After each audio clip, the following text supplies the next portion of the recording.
Growth and Infrastructure Overview and Scrutiny Committee, the final formal one. That's not to say we're not having select committees and things. Right, welcome. Just to say, I think most of you are experienced now, but we are live on video from 2 p.m. and obviously, if you can sort of stun your mobile phones to silent or indeed turn them off, and also, I would just say, I don't need to remind people, but obviously we don't have parliamentary privilege in here, so it's always very civilised in the committee meetings, but just to remind people that is not the case. So therefore we are individually sort of legal for the comments that we may make. Right, okay. Number one, apologies for absence. Yeah. So, Chair, we've received apologies from Councillor Rainsford and Councillor Penrose is substituting, Councillor Stevens and Councillor Toohey is substituting, and we've also received apologies from Councillor Salmon. Thank you. Sorry, Councillor. I was on the question, I was standing in for Councillor Stevens. Did I not say that? Sorry. Yes. Councillor Penrose is substituting for Councillor Rainsford and Councillor Toohey is substituting for Councillor Stevens. Sorry. Both very welcome. Yes. Whoever they are replacing. Right. And declarations of interest, colleagues. Okay. Agenda item 3.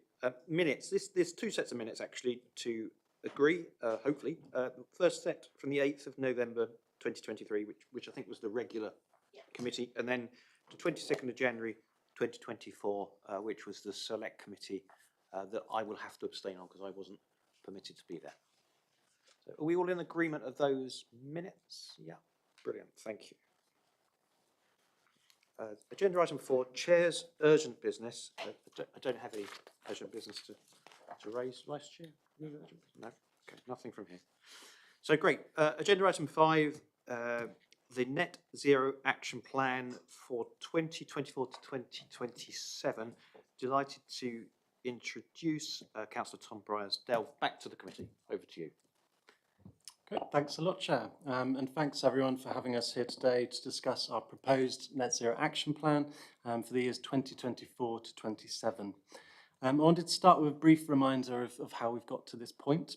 So it will have been before a few of us in this room were elected, but in 2019 the Council voted unanimously to declare a climate emergency and pledged an ambitious target of net zero emissions by 2030. Various policies emerged as a result that were contained in two primary documents, the Corporate Carbon Reduction Plans and the Climate Emergency Action Plans, with various acronyms that I've always struggled to remember. Both of those covered one-year periods, and they tried to separate out the Council's internal decarbonisation goals from that greater influencing role that we have to play across the city, with residents, with organisations and with businesses. And what more of us here perhaps will remember was that last year there was a kind of cross-party backing to shift that emphasis to a single overarching document led by Councillor Stoneman, which became known as the Net Zero Action Plan, looking at a more medium-term strategic vision for decarbonisation over a 3-year period. And that was something I was grateful to have the opportunity to second on a cross-party basis. In Appendix B of your pack, you'll have seen a progress report on the commitments that we inherited as a new administration in May. It was really important for us that we really transparently publish an annual review of the progress, rather than letting that document sit on the shelf for a 3-year period and then just looking at the end of that. You can see exactly what was pledged last March, when it was aimed to be delivered, and how we're getting on with that so far. I just wanted to lift out a few examples of the work that we've delivered over the last year, just to try and bring what is quite an extensive document to life a little bit. So the first thing I wanted to mention was the climate impact assessment. Some of you will remember there used to be quite vague environmental paragraph narratives on decisions. That's been replaced with a wheel of 8 environmental aspects, which is really trying to help to bring both nature and net zero to the heart of decision making on all key decisions. One that I'd pick out from the heating side of it is, we all know we're in the midst of a cost of living crisis. We've been working really closely with Live West and Plymouth Community Homes on improving the sustainability and energy efficiency of hundreds of social homes locally. On the transport, we've continued to finish the rollout of the 500 Beryl bikes, and more recently, last month, signed a new contract with Co-Wheels to provide a new all-electric car club for Plymouth. And in fact, I've got a meeting with them later this afternoon.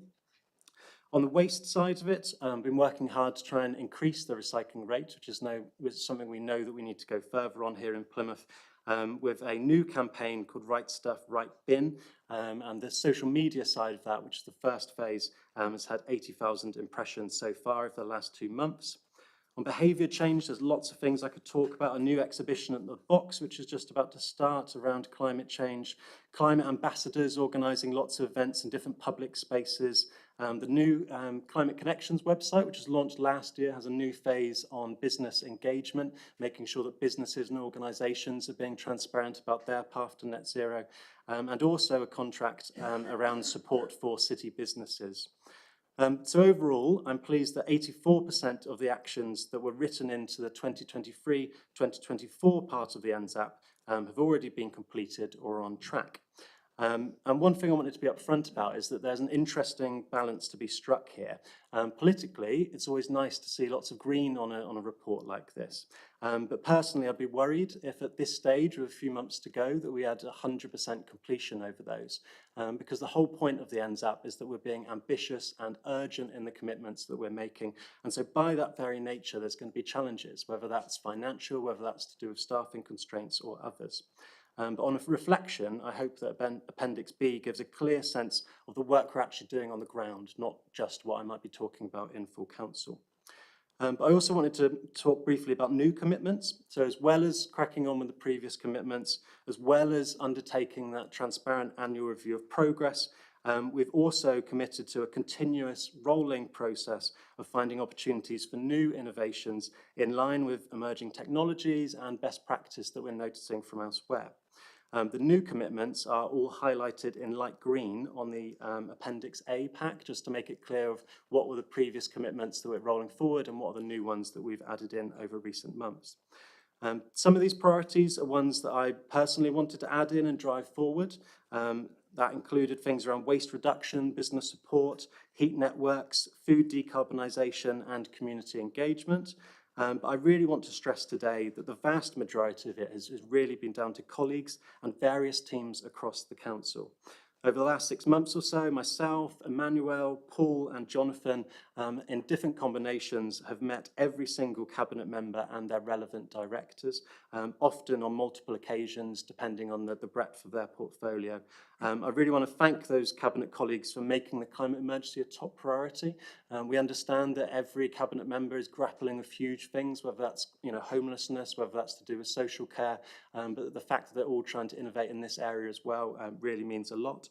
And I also wanted to mention the officers too. So Emmanuel personally has dedicated hundreds of hours to getting this document in the place that it is. Various specialist officers on different departments have contributed lots of ideas. And I was also pleased that Team Plymouth, which involves 100 of the council's most senior officers, had a session solely focusing on innovation around decarbonisation. And we've also had commitments that have come through the carbon literacy training that councillors have done too. So again, in terms of bringing the document to life a little bit, I just wanted to pick out a few key examples of new commitments. So on the transport side of it, one of the things that community climate groups have raised to me on numerous occasions is that when you visit other cities around the UK, you sometimes see electric buses, net zero buses, and that's something that we've been behind on in Plymouth. I've been working personally with Councillor Coker and transport officers on a really ambitious Zebra 2 bid, which involves a small amount of Plymouth City Council funding, but working with bus companies and national government in the hope of unlocking over £30 million investment for 50 zero carbon buses. So we're continuing to look at funding opportunities for that. On the heat side of it, we've been successful in receiving nearly £1 million of funding for technical and financial support around heat networks. We're one of a handful of councils that have got to the advanced zoning programme stage nationally, and that's hugely important because about 25% of our emissions as a city come from heating and from the wasted hot water and heating energy that is used. So we're really keen to harness the huge scale of heat networks and what that innovation could deliver on. And I also wanted to mention solar. I'm incredibly hopeful this will be the first year ever the majority of Plymouth City Council's energy has come from renewable sources, and solar will have a huge part to play in that. On consumption and waste, one of the first meetings that I had in the new administration, I said to Street Services that we really need to move forward on food waste curbside collections. Again, that's something that other parts of the country have had. There have been understandable reasons for that being slower than any of us might have wanted. We were waiting on clarity from the government on new burdens funding, and we've now got commitment in this document to delivering on that. And then finally on behaviour change. So I remember watching this scrutiny committee last year.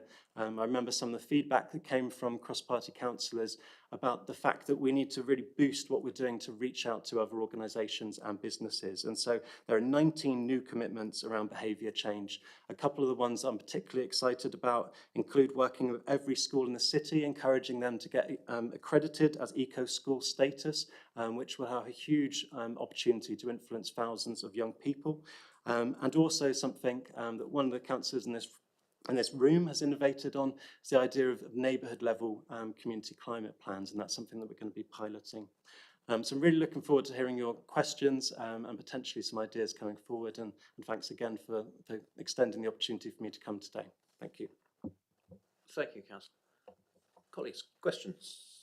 Councillor Goslin first.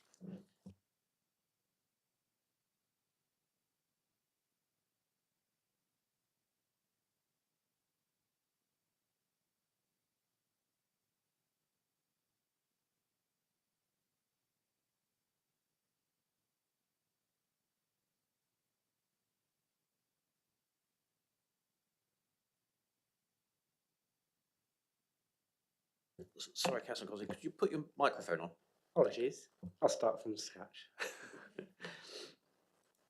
Yeah, thank you very much for this new updated net zero policy, which very much builds upon the previous year. The vast majority of the actions on here are previous year's actions, with quite considerable amount of new actions. I note that we have 39 new actions, and again, thank you very much for including so much of the behaviour change actions, which were being largely stripped out of the previous policy. That's fantastic news. I think my main issue is it's very difficult to keep track of where this policy is going. It's not only it's important to see where we're going in the future, but learn from where we've gone in the past of what's been completed, what is ongoing, and also what might have to be dropped due to changes in priorities, or the fact that some things are just not possible to achieve in these periods. For example, there are 13 actions in the previous net zero policy which are not marked as complete in the progress report, which are not included in this current one.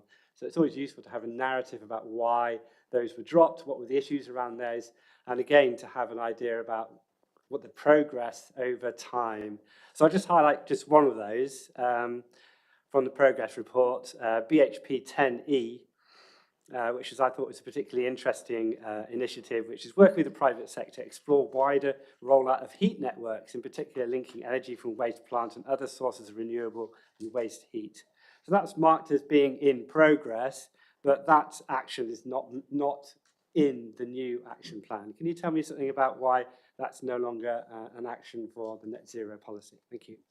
Yes, of course. So that commitment hasn't been dropped. It's just a change of wording.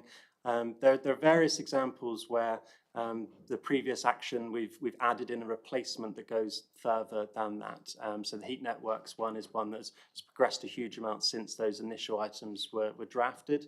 And so it's not a matter of quietly dropping ones, it's a matter of adding in new ambitious ones that are more relevant to technology change and to the work that those departments have done since then. To give another example of that, for instance, on carbon literacy, so that the organisation that was previously delivering carbon literacy, that was originally a free service. It was one that gave quite long periods of training, which wasn't necessarily relevant to all officers to do in quite that same way. And so as opposed to dropping that commitment, what we've done is revise it, and we've added in a new one which increases the number of, or the percentage of staff that will get some form of carbon literacy training. we've suggested that we'll give a more flexible approach that's more relevant to the teams we're giving it to, which might be slightly different to cabinet members, to a certain team working in a more public-facing frontline delivery part of the council, for instance. And so there are some changes like that that have been made. In terms of the progress side of it, we've tried to be really clear with Appendix A where new things have been added in. So all of those are highlighted in light green. And there's also some details in Appendix B of those ones that have been particularly challenging. So fleet decarbonisation, for instance. I really respected the ambition of the pledge that the previous administration made, but there have been some really real challenges to delivering that, including in some of the sectors of the fleet, the appropriate electric vehicles don't yet exist. And so in that case, we haven't been able to meet that within the timeline offered. So, I'd be very happy, Jeremy, to go through at a more individual basis with you on why some of those changes have been made, but we've tried to be transparent on that within the reports. Thank you. Yeah. Thank you very much for your response. Can I ask a recommendation that we include in this document a list of changes from the previous document, just to make it more transparent about where you are reprioritising and changing some of the previous actions from the previous action plan and the progress around that. And specifically, could you tell me which of the new actions from the new action plan replaces BHP 10E? Not off the top of my head, I'd have to come back to you, unless Emmanuel would like to. BH, they're nicely worded, aren't they? BHP 10C has been expanded to include what was previously in 10E. Okay. Thank you. Right. On my list, I have Maclay, Stoneman, and Gilmore. So next, Laura Maclay. Thank you. Thank you, Chair. And to flag, I have 3 questions, however you want to handle going through those. So firstly, I want to really thank the officers, cabinet members and cross-party representatives that have fed into this plan so far. I know obviously we're really limited in terms of budget commitments and strategy filtering down from a national level. I think this document is a real testament to the good things that we can achieve locally when we work collaboratively. So my first question is around IT infrastructure. So I really welcome action GD5D, namely that supporting Dell in achieving B Corp status. Yeah. So my question is twofold on whether we can expand on this. So there was a saying a few years ago that data is the new oil. The cloud is a big hidden concern when it comes to carbon emissions. So we, the council, currently operate on Microsoft, but other digital infrastructure providers such as Google have done more in terms of energy efficiency, technological innovation, transparency, their renewable energy portfolio and general overall greenness. Would we consider investigating a move to another provider in order to aid our net zero transition? And complementary to that is the issue with email. So currently they account for 0.3% of our global carbon footprint. I know that seems like a small thing, but I'm a big believer in tiny changes causing big outcomes. So an easy but measurable action might be to encourage staff to consider their inbox and attachment practices. Has this been considered? Thank you, Councillor McKay. Really important point, and there are various examples of ways we can be more efficient with this. I've had specific meetings with teams working around IT, and that was where this wider commitment to achieving that level of accreditation within that particular industry came from. So that will involve various kind of its own ends up in its own right, essentially, various commitments around the decarbonisation of the IT related sector. So we're really interested to see where that comes. That falls under Sudan's portfolio, but working specifically with DELT on that. I haven't specifically talked to them about Microsoft versus Google, but I'll be happy to take that away and to ask them to consider that particular suggestion. You mentioned about data and emails as well. I think it's really interesting, isn't it, that one of the outcomes of COVID was that transition to more online forms of working, and sometimes people do mistakenly talk about that as if it's a zero emissions form of activity as opposed to travelling in, and obviously it would be more preferable than using a combustion vehicle to go to an in-person meeting, but there is still an impact of that, and I agree with you that there's still ways in terms of our day-to-day working where that could be improved. So I'll certainly share that feedback with the relevant portfolio area and just see whether some of that would be picked up in that particular status already. Thank you. Supplementary? Yeah, go on then. So supplementary to that, I really enjoyed that you picked up on the advantages of working from home in your response, and it's great to see the impact that that's had on our carbon emissions, with travel to work down 51.8% since 2019. What are we doing to ensure that a hybrid approach continues to work for staff and deliver for the climate? Because I know how beneficial it's been from a mental and physical health perspective and for climate. What commitments do we have in supporting staff in a hybrid working model going forward? So the one document I'd encourage everyone to have a look at around this is the Go Green travel plan that was put into place a few years ago now, I'm assuming in your time, James. And essentially it was a way of outlining an ambition to think around how people get to work and when it might not be necessary to go to work in person. And there's various things that need balancing around that, including the well-being side of it, which can actually work in both ways, can't it? Some people would rather be working more flexibly from home. Some people would prefer to have that kind of cohesion within their working teams. So that is something that we repeatedly consider, as part of this. But it is something that hits on other priorities of the council as well. Councillor Stoneman. Thank you, Chair. And I will say it's quite strange to sit on the other side of the table this year, because I know how you felt this time last year when I was sat there. In terms of the document itself, I think it is very good and it's expanded on the work that we did last year. And I'm really pleased to see that in the review, over 80% of them have been completed. I think that's really, really good to see. And as you did highlight as well, the fact that the strategic nature would mean that you wouldn't expect, or you wouldn't want to see them all completed. I'm happy with the document. I think it's great. I like the fact that you've been able to go into more detail, building on the work that we did last year, because last year was a step in the door of forming the strategic review or strategic way forward. And I think it's really, really good to see that built on, and some of the points that have been changed and altered to highlight where we are now, and to acknowledge that some of the actions that we put in last year aren't maybe feasible, like you've mentioned, the vehicles and things like that. So it's really good to see that come out of this document, to see there to be a more rounded and more, a more aspirational approach maybe. Now we've got the knowledge behind us of the previous year. One thing I will say is that I am not disappointed, but there are quite a few in here continuations or some of the new points. One of them, I can't remember which one it was, that have already been said that's going to be delivered. I can't remember which one it was off the top of my head. You mentioned it in your opening statement. And I don't know whether it's transparency or if it's trying to add another one that you can say you've achieved quite early on by you saying that we're already in the process of delivering it, but putting it in the action plan for next year. Now, I don't know whether that's me being negative and it could be seen as pulling the wool over your eyes, or if it's just a genuine thing that you want to achieve, although it's already in the process of being done. Could you just clarify which one you're talking about? It's hard to answer without. I'm just trying to find it. If you want to come back to me at the end, that's fine. Whilst I have a look through. Councillor Stoneman, we can return to that once you get the data in place. I had Councillor Gilmore next.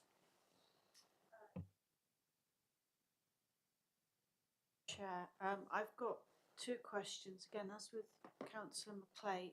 I'll let you decide. But so first up, I wanted to talk about the behaviour changes that you're hoping to encourage. So I think every councillor at the table is going to recognise what I'm about to talk about. We've got issues with public transport, I think, in Plymouth. The bus routes are almost all going from the city centre outwards. I know that there's a short circular bus route planned in the improvement plan, but I don't know how far down the road that is. and bus stops are being removed and are being replaced. But again, it's been a long and rainy winter for standing at an open bus stop waiting for a bus that may or may not come. So in terms of behaviour change, when we talk about the bus improvement plan and the length of time that's going to come in, and the length of time in here, 24, 27, I just fear that by the time the fleet is modernised, the routes are more useful for wider travel rather than just going into town and coming back out again. And the bus stops are in place so that people feel ready to stand and wait for a bus. Behaviour will have changed, and it'll have changed into cars, and it's well known it's difficult to get people out of their cars once they're into them. So can you address that concern of mine, please, that the behaviour change might be heading in the wrong direction? So specifically on buses, I think you're exactly right that we need to be doing everything we can to encourage public transport and active travel more widely, as opposed to people being exclusively reliant on combustion vehicles. There are huge challenges to it, and obviously Citybus is a private company. We've got Councillor Coker and Councillor Sproston in the room, who do a huge amount of important work listening to communities on the challenges that the bus travel faces, and lobbying Plymouth City Bus and other providers to make improvements where possible. Some of the work that Plymouth City Council does around subsidised routes helps to make sure that communities that were disconnected are encouraged to use that. Where possible, we also use promotion to encourage people to use the buses as well. So promotion are able to give out free day riders. They give out Beryl bike tokens as well, and give various advice around ways of doing that. It's been a really successful project in the last few months with promotion, where they've gone door to door in Stoke and in Devonport, making sure that individual households have those conversations about ways to do that. But some of the wider issues that you're talking about, I agree are major, but there is certainly stuff in place about trying to encourage that. On the bike side of it as well, I was really pleased to see that Plymouth was, I believe, the most successful city in the country for bikeability, which is the scheme that involves people going in to encourage young people to train and use bikes to get to school as well. And I was pleased to go to one of the local schools in Stonehouse to celebrate the work they'd particularly done around that. And also on pedestrian and cycling routes as well, there's work that continues to happen around that. A lot of the public realm works that are going on, including under the Transforming Cities programme, include opportunities for improved transport links too. So there's a whole wide range of holistic approaches that are linked to public transport, but sadly no quick, simple or inexpensive solutions to that whole crisis. Well, supplementally, obviously, I recognise the work that the bus champion and the cabinet member are doing for the bus routes. I am just suggesting that the bus companies be made strongly aware from your perspective too, that what they're doing is not just providing a transport solution, but they're also providing something that's contributing, unless I've misread this, about 28% of our carbon footprint, and that they've got strong responsibilities to help get people, no, they are not contributing, sorry, I've misphrased that the driving is contributing, that they've got a strong responsibility to help get people out of their cars. Yes, so Councillor, I very much agree with you, but just to stress the point that so the CEO of Plymouth City Bus, Richard, is very, very interested in this particular area. If you watch the recent video that the Climate Connections website put out, that included him personally encouraging people to go to the Climate Connections website and play their part. It's in his interest and City Bus's interest to get more bums on seats on buses and using it, and he would very much see the environment as a co-beneficiary. So I don't think he needs or the organisation needs convincing of that point. I think we just need to continue to encourage the public to make the most of those services too. Thank you. Paul, you're on. Yeah, Paul Barnard, you had your hand up. Do you want to come? Yes, thank you, Chair. I just wanted to build upon the comment that Councillor Bryansdale just made, City Bus are obviously a co-sponsor of the Zebra bid, zero carbon buses submission that we've made, which would in one fell swoop see half the fleet become electric buses, and so that is a 30-odd million pound potential project upon which we're waiting for a decision, which is undoubtedly one of the most transformational things we could do in terms of delivering reductions in emissions from buses. In addition to that, there is the Plymouth Enhanced Bus Partnership, which provides a coordinating mechanism and greater control that the government has given us the power to instigate, to oversee improvements to services, frequency, infrastructure for buses, but also service enhancements. And on the point about carbon emissions, the bus services improvement plan is not just, of course, a long-term aspiration, although as was referenced, there are a number of long-term ambitions in that plan. But of course, we have received significant funding that Councillor Coker has deployed to enhance the bus provision within the city through the funding we've secured through the bus services improvement plan. And then lastly, and very quickly, obviously the bus shelters programme. Remember, the bus shelters are not our assets. They're not City Council assets. They're the assets of the company. We've got a new company installing those at the moment, Clear Channel. Many of those have green roofs and solar panels. And so there's those are being rolled out in accordance with that contractual arrangement. So I think our partners are looking to engage in what they can do, working with us on carbon emissions around the whole transport agenda. Thanks. Thanks, Paul. Right, okay. In terms of questions, there are a couple of people that sort of intimated they had more than one. So can I ask Councillor Macleay first and then come back to Gilmore, and Councillor Sermon, if you're ready, we can come back to you. Yeah. Thank you. Thank you, Chair. So I wanted to pick up next on carbon literacy.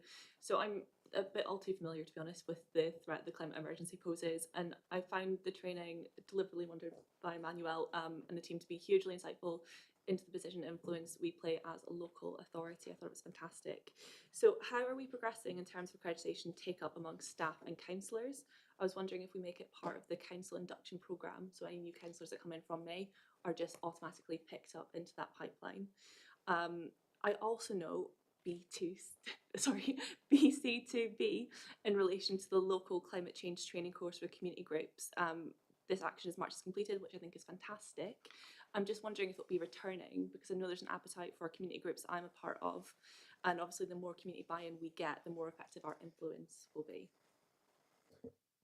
I'll pass on to Emmanuel very quickly, because this very much is her baby, and the work she's done on this has been amazing. So there's a few different areas to that, and so we've been unusual as a local authority in that we've gone through 3 of the separate programmes that the Carbon Literacy Organisation have organised, and we were part of the pilot for the community side of that. So we're one of the first local authorities in the country to support that.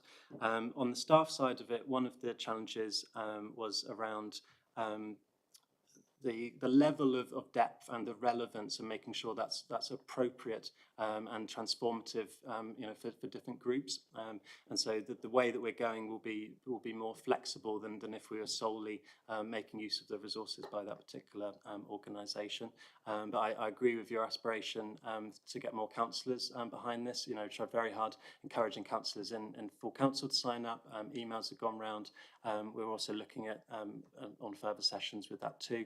Obviously, there are the capacity issues as well. That the previous model was about 8 hours of training, and so if you only have a few people in the room, having that individual staffing is an issue. But one of the things I'm pleased with in this change to the NZAP was around increasing the percentage of staff that will go through that as well. Emmanuel, I'm sure we've got loads more to add, so I'll pass it to you. Thank you. Thanks for the question, Lauren. We're slightly changing the approach, I think, to general carbon literacy, climate engagement, away from the accredited carbon literacy course, on account of 2 main changes that have happened recently. So one of them is the course is very, very prescriptive, and sometimes these 8 hours can be a barrier to access. The course is not necessarily well adapted to the needs of everyone, whilst I felt it was very, very strong when it came to councillor engagement. It is less so for different publics. So what we want to do is offer much more flexibility in the type of carbon literacy that we offer. So that could be done via e-learning, that could be done via short face-to-face sessions. And one of the issues is carbon literacy are now introducing a pricing mechanism that did not exist until recently, charging us a specific amount per course. Now, so far, we have implemented 4 of the different courses, and so the price tag is going up, alongside that. So the solution is to develop more of the courses in-house, and so that takes a lot of time. But we know with the background that we have and a little bit of time, I think we can achieve that. Bringing in other forms of engagement with colleagues that may be more suitable. We did a bit of work with street services, for example, at a pool farm, which was, a better way to engage with our horticultural team than asking them to come and spend 8 hours in an office, to get the carbon literacy course. So different types of engagement, I guess. In terms of the work with the community, we'll be working more closely with the climate ambassadors to deliver some of this engagement. And also we're starting to work more closely with the university, who are delivering some other forms of carbon engagement. Supplementary to that, so if I had a community group that wanted to go through some form of training with the climate ambassadors, would I reach out to you to arrange that? I think, yes, I'd be very, very happy to deliver some training. What we would probably not do at this stage is put it through formal carbon literacy accreditation, but we could certainly engage in some form of training with a community group for sure. Thanks, Councillor Macleay. Councillor Gilmore, I think probably that's once we go back to Councillor Stoneman, I think that's probably it we've got for the schedule. Jeremy. Okay, that's on the list. Thank you. Thank you very much. So I'm on page 34, the key priorities for net zero. So cut our emissions from construction and building. So my question is about planning permission and awarding of contracts.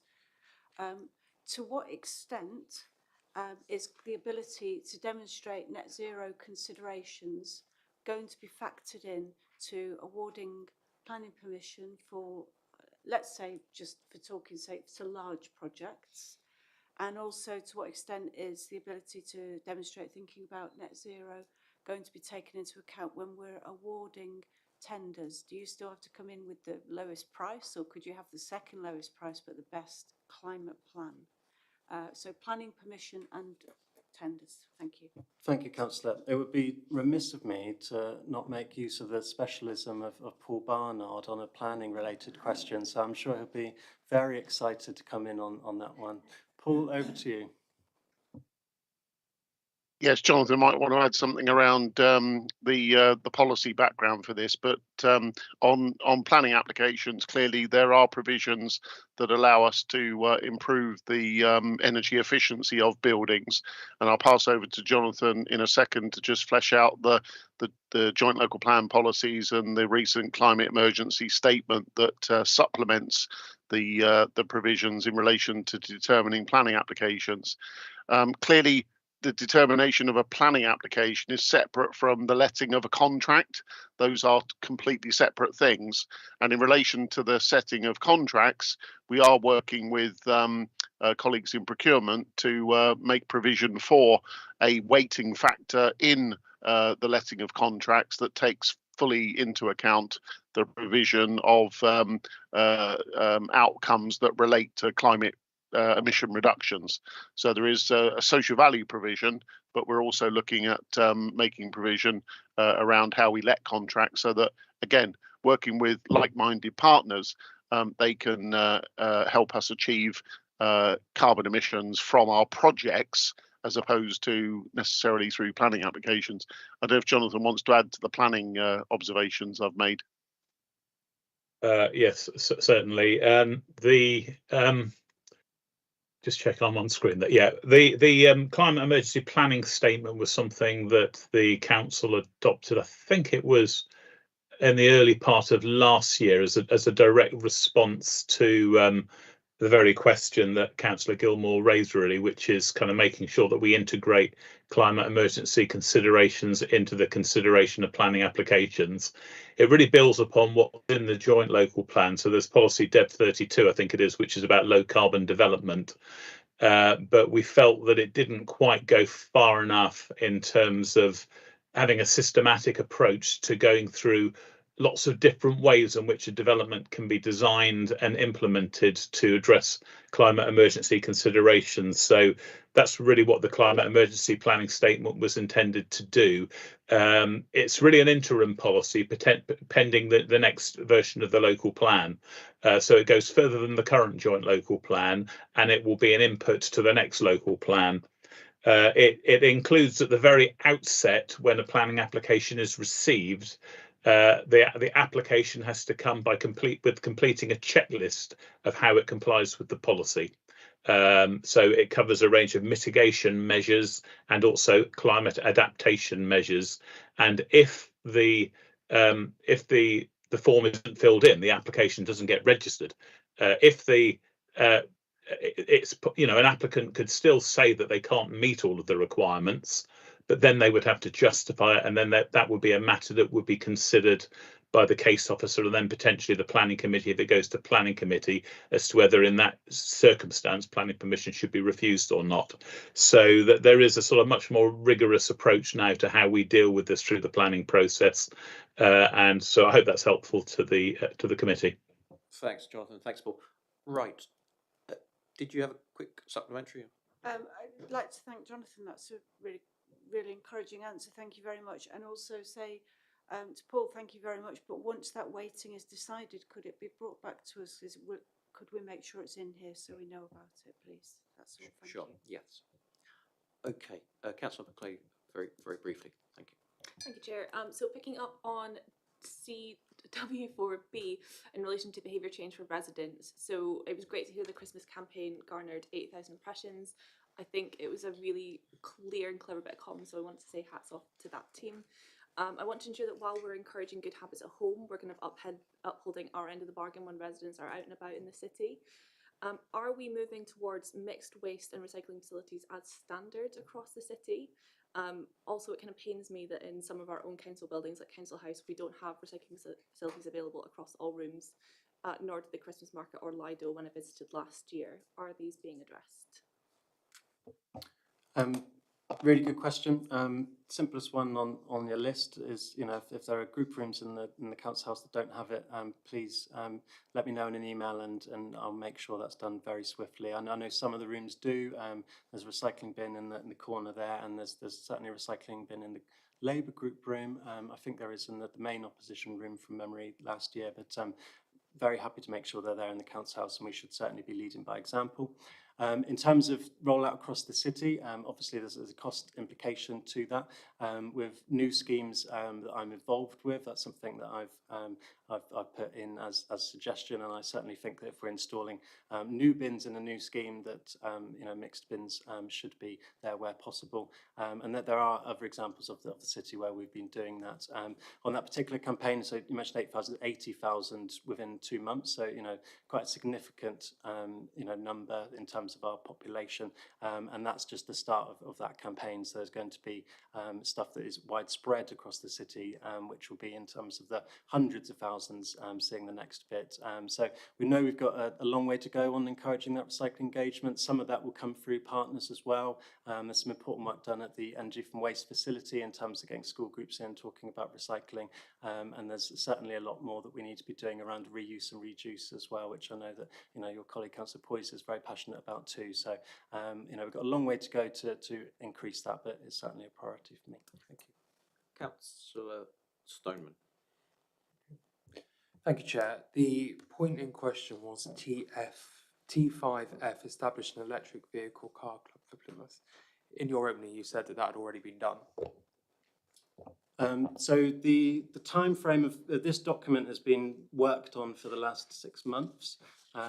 The contract was only recently signed, and the initial kind of draft of this document was done just before Christmas. So at the time of writing this document, that hadn't yet been done. And as I'm sure you'll recall from when you were sitting in this seat, that that's something that takes a bit of time. So the contract work for that has very recently been signed. It's not yet operational, and so it's in there as a new thing which is yet to be delivered. As we saw with the previous company, there are issues that these kind of companies can face. The previous company went into administration, so I do still think it's accurate for us to say that in the next year we'll be delivering a new car company. At the moment, that isn't there in Plymouth, and it will be in the near future. Councillor Stoneman?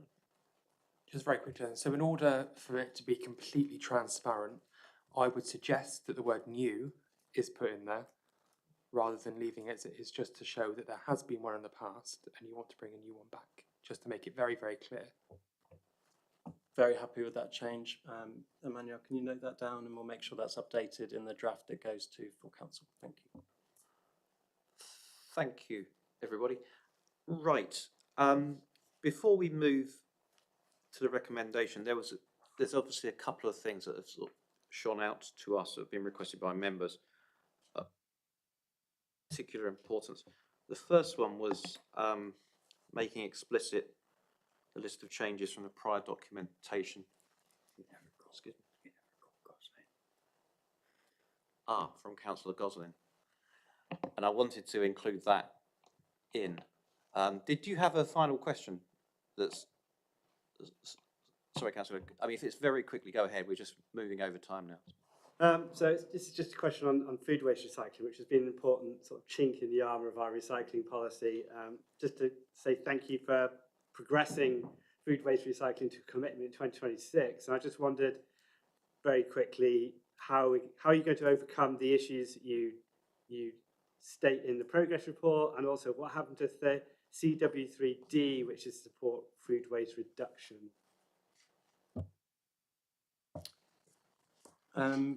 With regards to the food waste recycling, so yes, that's something that about half of the local authorities up and down the country offer. We've recently had confirmation over the amount of new burdens funding that will be available from national government. Suffice to say that is not sufficient to the overall capital cost of the vehicles and bins involved. So there's significant project of work at the moment looking at cost implications and funding opportunities for that. We have a commitment to do that in the next couple of years. A lot of the 3-year targets are ones that will be done by the end of that process, but if they can be delivered sooner, then they can. On the specific one that you were indicating, I'm just finding it here in the ends out. So that particular one is now related to a behaviour change aspect. So if you turn to BC20, the spirit of that is contained within that particular aspect there. Thank you. Thank you. Okay. Right. We're going to move to the recommendation, which is to support and endorse Plymouth City Council Net Zero Action Plan 2024 to 2027. Before we do, just one suggestion that came out, I think a few of us would support, is just making even more clarification around some of the changes that have been made through different document versions, from the last one to this. I think you've kind of heard the tone of some members of committee. I won't ask that we tangibly sort of do an explicit publication of the differences, because I understand there's so many nuances to each change, and I think there's that would create a massive job of work on an already very good document. So, but thanks so much for your time and attendance. So we just, with colleagues, moved to the one recommendation, which is to support and endorse the Plymouth City Council Net Zero Action Plan 2024 to 2027. All those in favour? Excellent. Thank you.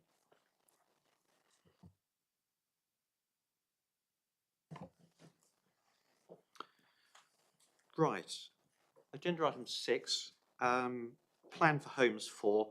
So we welcome Councillor Chris Pemberthy, the Cabinet Member for Housing, Cooperative Development and Communities, and ask him to introduce the report.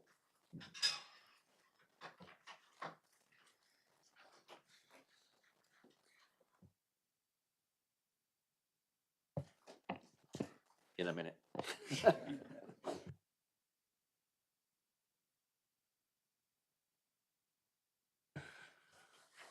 Thank you, Chair. And just so you know, Paul Barnard is joining us online today. Nick Carter, for health reasons, has had to send apologies, but I'm joined here by Neil Mawson from Housing Delivery Team and Matt Garrett, who's the Director of Community Connections on the other side of housing. Rather than me do an introduction, then officers talk through the slideshow, I'm going to give a sort of overarching thing on the whole of it. And if you then want us, we can run through the slideshow. But as we've given it to you in advance, we're not planning to do that specifically. But thank you for your time today. It's now almost 10 years since we first established the Plan for Homes in Plymouth, a programme which has provided a focus for council action and leadership, working in partnership to deliver a step change in the number, quality and pace of delivery of a range of homes. Today, I want to highlight some of its achievements and the work undertaken to help meet the city's urgent housing needs. However, despite our strong track record of delivery, we need to do more. Plymouth is in the midst of an unprecedented housing crisis. Our housing needs are increasing, and there are many factors impacting on people's ability to meet their day-to-day needs, including housing, resulting in a significant increase in both housing and the use of temporary accommodation in Plymouth. In addition, the housing delivery landscape has changed, and in recent years, levels of new and affordable housing built in Plymouth have reduced to record low levels due to macroeconomic and local challenges affecting house building. In particular, the viability challenges of higher build costs and lower housing values, which makes it much more difficult to deliver complex and brownfield schemes in the city. The scrutiny paperwork you have had sets a lot of this out. It demonstrates our strong track record of achievement and innovation, but it also sets out the increasingly challenging housing delivery landscape and our pressing housing needs. We need a credible response for all tenures and at all price points. That's why I'm developing and launching Plan for Homes 4 as our next stage of delivery, to accelerate existing activity, as well as bring forward new initiatives to focus action on achieving our overall ambition to deliver a minimum of 5,000 new homes in the city over the next 5 years.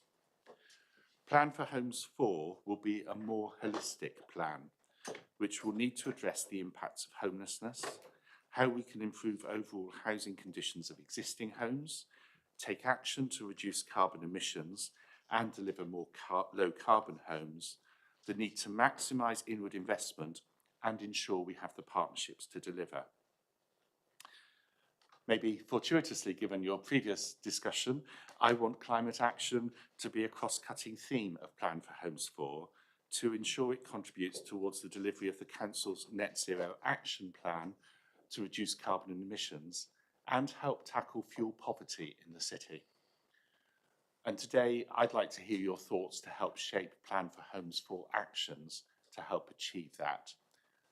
But I just quickly want to talk about our track record of achievement, because while we're focusing on the responses to the unprecedented levels of need that we are experiencing, we have an award-winning Plan for Homes programme and substantial partnership working.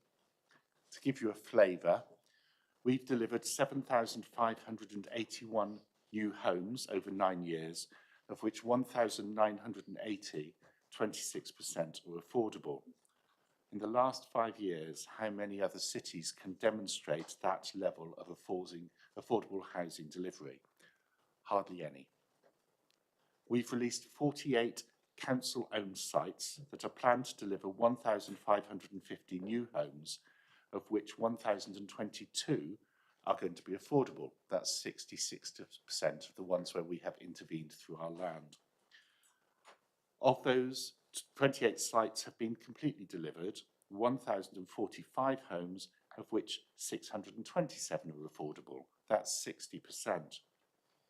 And I hasten to say, those figures exclude the land at West Park Hill, which we haven't currently released, but that will provide a further 450 homes as we bring that project forward. We have secured £2.485 million of land release funding and brownfield land release funding from government to help de-risk and gap fund 15 of those council-owned sites. We've identified a further 4 sites for housing development and will again bid against those to the next round, and those bids should be going in this week.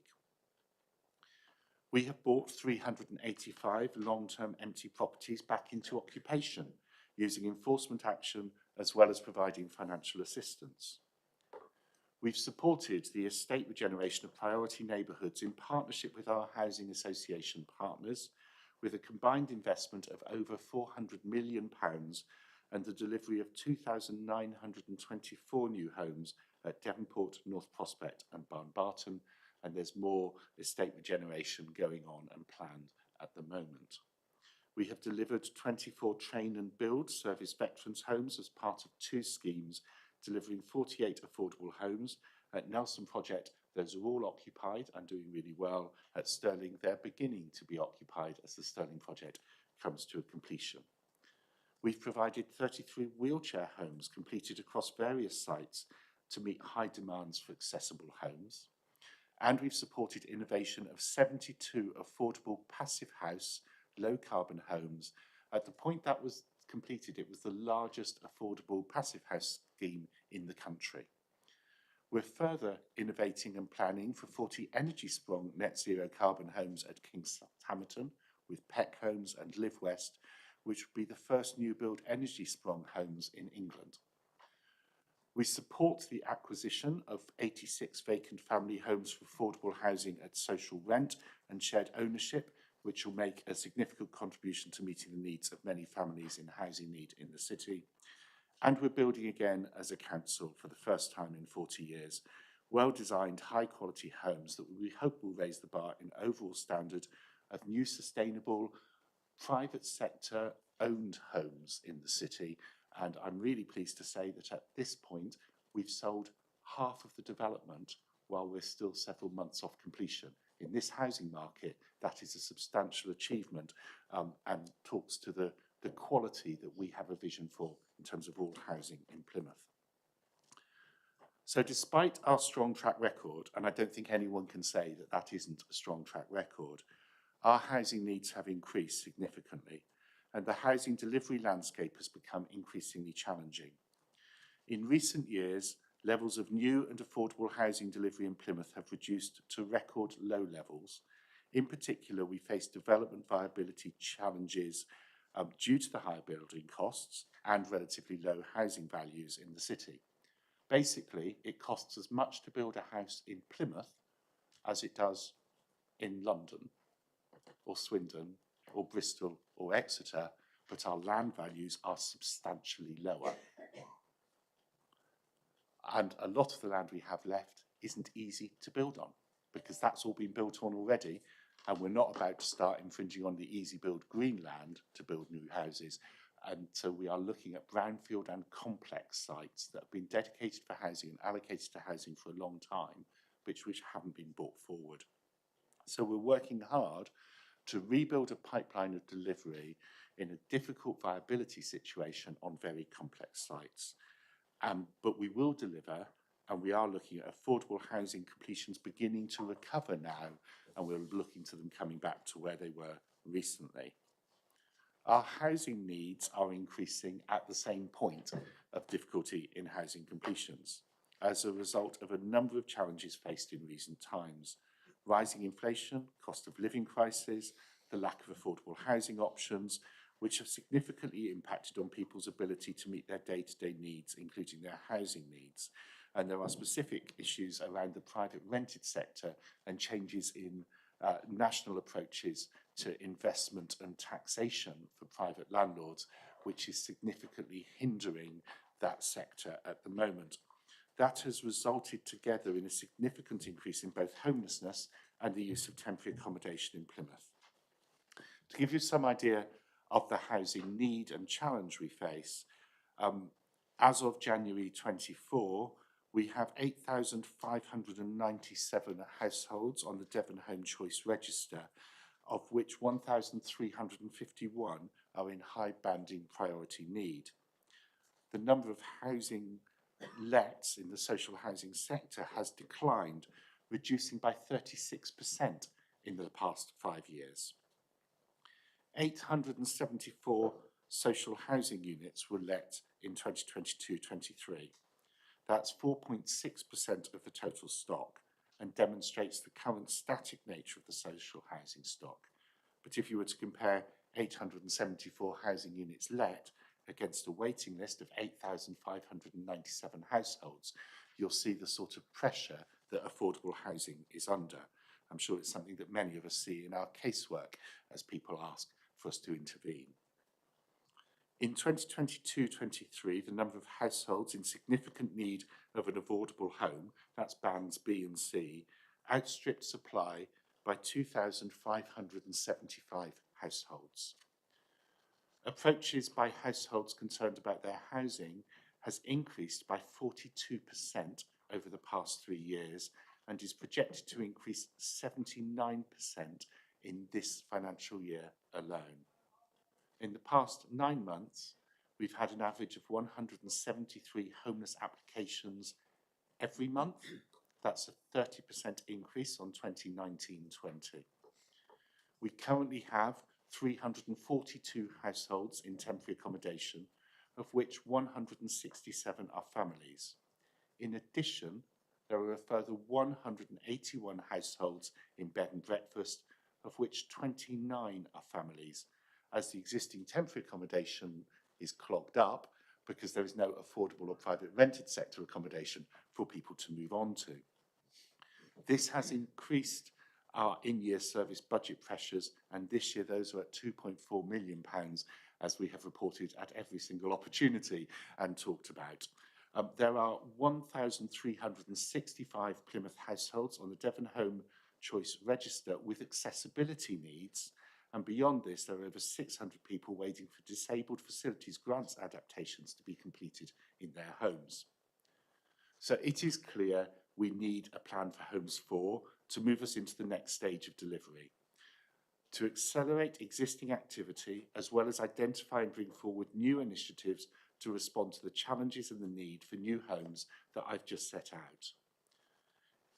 In our initial planning for Plan for Homes 4, we have identified 6 housing themes for action to address these challenges. 1, affordable housing. 2, market housing. 3, private rented housing. 4, partnerships. 5, supported and specialist housing. And 6, a cross-cutting theme of climate action. Plan for Homes 4 is due to go to Cabinet on March the 11th. So we're asking you today to help us think through exactly what that looks like, which is why you don't have a draft, because we're still working on it. And so this is an opportunity for Scrutiny to inform what happens in Plan for Homes 4, in order that we can, with our partners, deliver towards the housing needs in Plymouth in the next 5 years. Thank you. Thanks, Councillor Pemberthy. Are we likely to get a draft? Is that the idea? Well, I think before it goes to Cabinet? I think at the moment it's going to be really difficult on timetabling because we have to get the draft, get it through all the processes, and get it to publication date on, I think, the 28th of February. And we've been working on this since last summer when we spent the first 6 months concentrating on homelessness. So it's a fairly concentrated timetable, but we know that with our work with Homes England and partners, they're desperate for us to get this to set the next 5 years for their strategic plans as well. So we're just trying to get in as fast as we can to maximise inward investment to the city. So so we're at that. Please tell us your thoughts and we'll take those away and try and meld them into everything else that's going on. So there's more consultation. Okay, great. Right. Questions, members, colleagues. Councillor Carlisle, and then we've got Noble. Thank you, Chair. Thank you very much for a very comprehensive report. It's interesting to find out what's happened over the last sort of 10 years. One of the things I'm really is about empty homes and actually utilising empty homes. And I see from here that in the last 9 years, you've managed to utilise 385 long-term empty properties. Do we know how many properties we've got empty currently in Plymouth, and what are the plans in place to sort of turn that over to get them used again? I'll pass on to Neil for exact numbers. In Plymouth, empty homes is not the problem it is anywhere else. And we need empty homes. So a landlord will have an empty home while they refurbish it between tenants. If you move house and you haven't sold at the point you move, your house will be empty. If granny dies and it's going through probate, your house will be empty. So there is a degree of where the market needs some empty housing. So we tend not to talk about those when we're talking about it. In terms of long-term empties, they tend to be problem cases. So a case where someone dies, there's no probate and 3 or 4 people can't agree what to do with the estate and the house will sit there. Some people just move away and leave them. Some people die intestate with no legators, and that takes time. There are other buildings like Pot Black in Devonport which have been a continual problem, and they're put on our empty homes list purely because it's one of the ways to keep them on the boil. So we're coming up with things, but those are all different situations. So for every empty home, our empty homes team work on a specific action plan that might be about lending some money to get it brought into use. It might be about taking enforcement action. It might be about mediations. It can be about all sorts of things. So rather than saying, here is our one plan, we actually have a plan which is tailored to every single individual circumstance. So I can't give you here is the quick tick box. It's more that we take every single one into use.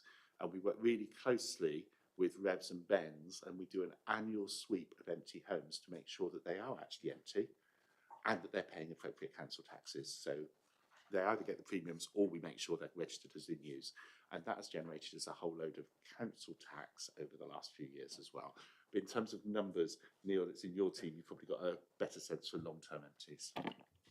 Yes, okay, so long-term empties over 6 months, they're just over 800. I mean, the number obviously varies week to week. But as Councillor Penberthy says, we do that annual check over the summer to make sure those records are correct. So the 800 are the the properties that we focus on in terms of our actions as a team, and primarily those are around financial assistance. So that's providing loans to bring properties back into use for empty homeowners where that's required.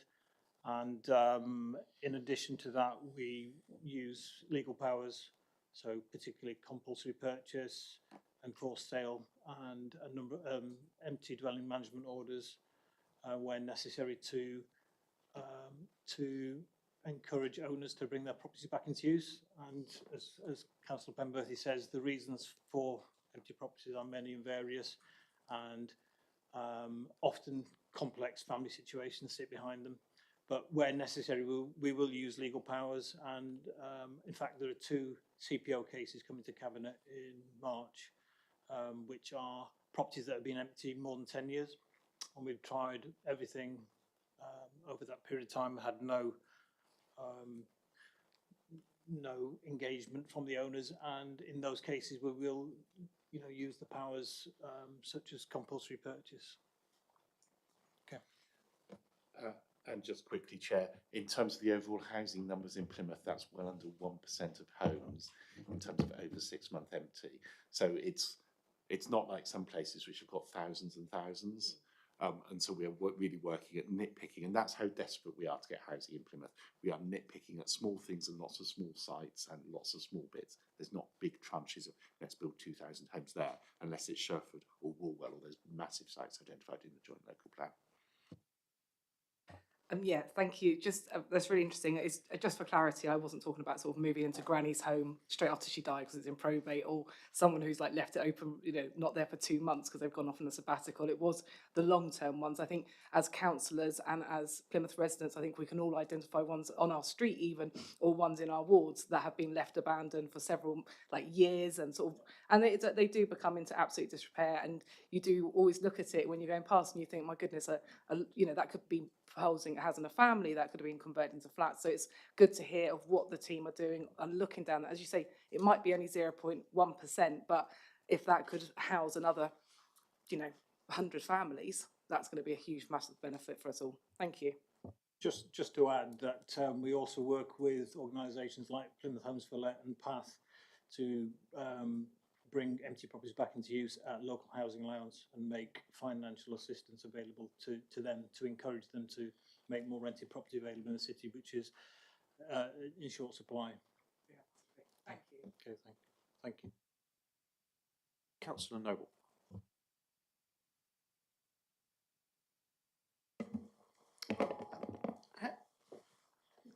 Most of my ward was built about the same time, between about 1965 and 1980, and people moved in. They've made a family. Now they're getting to an age where really they ought to downsize. But most of the houses that are living in are family houses. You could have a family in, but people in a number of cases are stuck to living in 1 or 2 rooms of the downstairs because that's all they can access as their age and illness comes in. What of the plan for homes? How are we going to build people's life cycle in? And perhaps could we use, what we're going to build in the future to help move people from underutilised family houses to accommodation that's more suitable for them? When you look at some of the census data, wards that have the highest rented percentage of rented households, they have the lowest number of houses with 1 or more spare rooms or spare bedrooms. So how could we, increase the capacity utilisation of our housing, perhaps by having a rentable accommodation for people to move on once they've, finished with the not needing a larger family home. Downsizing is always a really big issue because actually a lot of people, no matter how difficult, don't want to leave their family home. And when they do, they want a bungalow. And if we're looking at housing delivery at the moment, we're looking at maximising delivery on sites because bungalows are land heavy for very few outputs. What we have done as we've done Plan for Homes is we've identified the sites that we own where we have asked for bungalow provision as part of it. And so we've done some little infill sites around the city with some bungalows, and we've got some down in Plymouth, behind the brook, that are being developed on that purpose. We did some in North Prospect. In your own ward, councillor, the Windmill car park development to improve parking facilities includes bungalows, and there we've asked for first let to people in the local community who want to downsize, so that first option being given. I'm sure it'll be a popular option. It's really difficult because to do that means more subsidy is needed because they are expensive options to build forward, and we're looking at it. We've had some really successful supported housing schemes. So out in Erniesettle, we did a really nice one that's been very, very popular to give people that extra bit of move on. But it's difficult to get registered providers now to take on supported housing schemes because the complexity of them is a lot harder than managing your general stock. So that's something that we are beginning to look at further. But as we can all see with Abbeyfield, it's not an easy fix. And that's one where that was our land. We put lots of effort, as have Homes England and others, into it. And now we're sort of caught in a trap of trying to bring it forward. So it is something we're looking at. We're aware that people want to downsize where they live, not somewhere else. And that means in some of those communities, we're going to have some tough conversations about, well, you want downsizing, but does that mean that this little bit of car park goes, or this little bit of green, we take a nibble off the end to put some extra housing on? And those are some of the really complicated questions about providing, as you know, at Windmill Car Park, very few accommodation units to support something that is extremely controversial in a community, yet it's being done to meet the needs that community has asked for. So we are doing it, and we're continually looking at it, and we will be going forward. I think some of the interesting perspective, given that the Joint Local Plan identifies the city centre as a housing development site, basically, we're talking now about how we create a town in the city centre, what options there might be for older people to choose to downsize into some of those mixed tenure opportunities in the city centre, rather than necessarily staying where they are, because it puts them into the heart of things. So we are continually thinking, and when we develop a scheme, it's what can we do as a mix? So let's not develop 300 bungalows here for older people, because then you have a community that isn't particularly sustainable.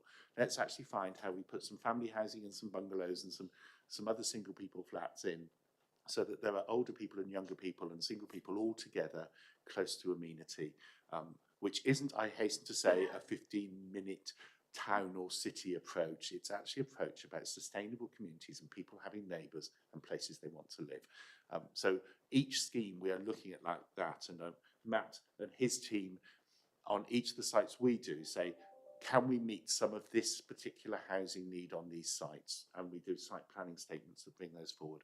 So it's not, once again, it's not an easy fix, but it's something that we're really conscious about. And we know that we want to support older people to live in their homes or in their communities as long as possible, rather than ending up in residential care, which isn't good for them and isn't good for us and our budgets. And actually, that's not the real reason to do it. It's not good for them, is the real reason. Okay. Councillor Penrose.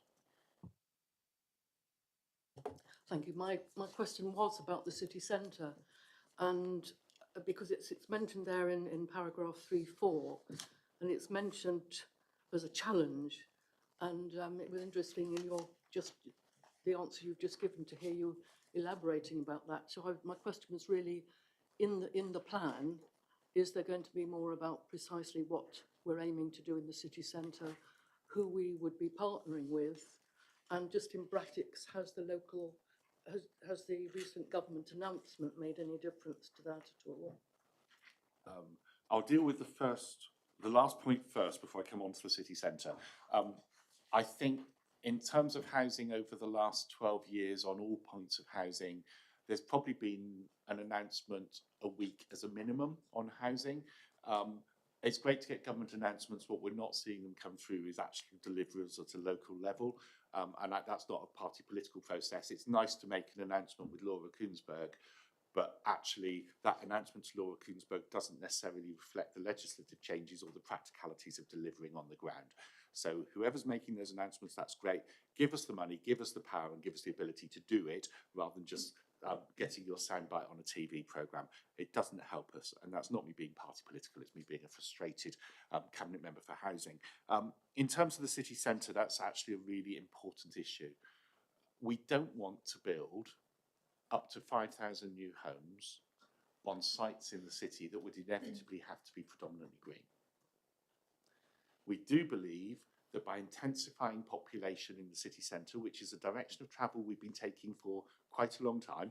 I know it's my ward. I represent about 13,000 electors now, rather than the just 8.5 or so it was when the ward was first boundaried, because we are intensifying. We know we can do more. That means we need more height, and we'll be looking at more height. We'll be looking at the joint local plan allocations, and there are a number of those. I don't think we can talk about specifics of who we're talking to, because that's still early stages or still in commercial sort of discussions. But it is known that there are sites at Mayflower Road East, so around the Mayflower House, Citadel, that area where there have been planning permissions and they're stalled. What can we do to bring those forward? Colin Campbell Court in that bottom end of town, it's no secret that that's another area that we wish to look at. Bath Street on the town fringes will come forward. St John's on the east of Sutton Harbour, town centre fringes, how can we bring those forward? It begins to stack up, but those are lots and lots of players in there. It will be of no surprise to those of you who are geeky enough to watch the Homes England Twitter stream to know that those are very senior level discussions, which is why the Chief Executive of Homes England was down with his senior team very recently and met a number of us to talk about our ambitions for a town in the city centre specifically. So we are progressing very substantive discussions and seeing what we can do to bring forward quickly some of those. Those include enabling things, and if you go to Salford, they'll say, sort the transport links, sort the public realm, sort the problems around the edge, and actually the private sector will move in and do the other bits for you. So there's a whole load of work that are those sorts of projects going on at the moment. Some of them are extremely controversial, some of them are stalled because of partners, but those are all things we are working on because we see that as a, in terms of housing, a quick win. Housing is never a tomorrow or a next year win, but it's all of that. And Paul's got his hand up, and Paul, you can fill in anything I've missed, but I think what I have tried to do is not go and say anything I shouldn't have said. Indeed. I was just going to build upon that eloquent description of what the scale of the ambition is, working with partners, Homes England, Historic England and others, in terms of the scale of opportunity that we're seeking to bring forward in the city centre. But I was just going to emphasise the point that our current policies in the joint local plans support that already. So strategic objective number 3 talks about delivering growth in the city centre and the waterfront area and creating a destination for the city centre, and talks about mixed uses. We know that we have a city centre whose footprint is bigger than Manchester, but is clearly nowhere near the intensity of development that one sees in some other English cities. And of course that will create footfall for businesses, but open up new opportunities for affordable housing and other forms of tenure. And then there's a specific policy, PL6, which is entitled Improving the City Centre, and that specifically talks about supporting the intensification and diversification of uses through the redevelopment of city centre blocks, with specific sites identified where tall buildings may be appropriate. So I think this is an evolution of the current policy, working through, for example, through detailed master planning exercises, engaging the community through that process to realise that incredibly exciting vision. But there's no doubt that when we come to review the local plan, the role of the city centre is going to be very significant indeed. Thanks, Paul. Right. I've got Councillor Sprosson and then Councillor Macleay. Okay, thank you. I think Councillor Penberthy, you kind of alluded to what my question was going to be when talking about the sensitivities of community. What I have noticed is when travelling other parts of the southwest is when it comes to significant builds in social and private housing, there tends to be with natural increases in population comes increases in antisocial behaviour and further issues. My question kind of alludes to what steps are we doing to integrate these large housing projects into the community whilst ensuring we don't destabilise the existing community's feelings in relation to crime and antisocial behaviour? Thanks. I think if we were to talk about large housing developments in Plymouth at the moment, we're talking about Sherford and we're talking about Woolwell, because those are the ones that are at scale. And in those are whole master planning issues that come forward with, that take a lot of time, a lot of consultation. In Plymouth, we're actually doing a lot of relatively small scale builds. So from 5 to 30 or 40 homes, which don't ever quite count as massive. In some areas, that's actually really positive because a street that hasn't quite been completed gets completed with the last 1, 2 or 3 houses. And when you think of a lot of the post-war builds that Councillor Noble was talking about, there tended to be a site that was the bit that was the store site, the recreation site, the everything else, the offices and the porter cabins. And when they moved off, that was the last few houses that weren't built on a street or whatever. We've been doing some of the infills there because actually it's not putting large numbers of people into a new area, it's filling a gap. We've looked at some school sites where those have been, the big ones have already gone, but those were like the Passive House site, which was 70 odd homes. Plymouth Community Homes already had housing in that area, it's in your ward, and actually worked on that. Others are areas that were major problems. Another one in your ward is the old Whitley Community Centre site that was a hub for antisocial behaviour, and where we're bringing housing forward, actually bringing people living into an area where there's antisocial behaviour and you bring in families in a different community mix, begins to mean you've got oversight and changes. So we've looked at each one separately and looked at what are the appropriate mitigations. We've worked really closely because a lot of the sites we've brought forward have been with partners. We've been putting them with site planning statements. They've got large numbers of affordable. So people like Plymouth Community Homes and Live West and others want to make sure that they're building in places where they've got other stock. They want to build that cohesion. They're also putting their own support in through their housing officers and development teams. So you get some additional stock going in to areas, not less. We don't have at the moment another North Prospect or Devonport. Barton's going on, and the two associations there have been working really closely with the community long before the demolition started, talking about what the community ambitions were in order that the new schemes met those and tackled some of the issues that the community's already faced. So we take it almost on a one by one, and that comes through consultation and careful thinking. Once sites begin to be identified and begin to be known, I do try and work really hard with ward councillors. Broadland Gardens is a fine example of that. I worked really closely with Vivian. She said we needed to do something with an antisocial site. Together we came up with a solution with the community, and maybe that's why we're selling so successfully. But you know, it's those sorts of bits. Similarly in Efford, we had some real, oh, you shouldn't be building on that site, and now it's really well established and part of community, because we've turned a problem site into a positive site. And I think that's probably the nature of a lot of the housing sites we've been doing. They're not the big ones.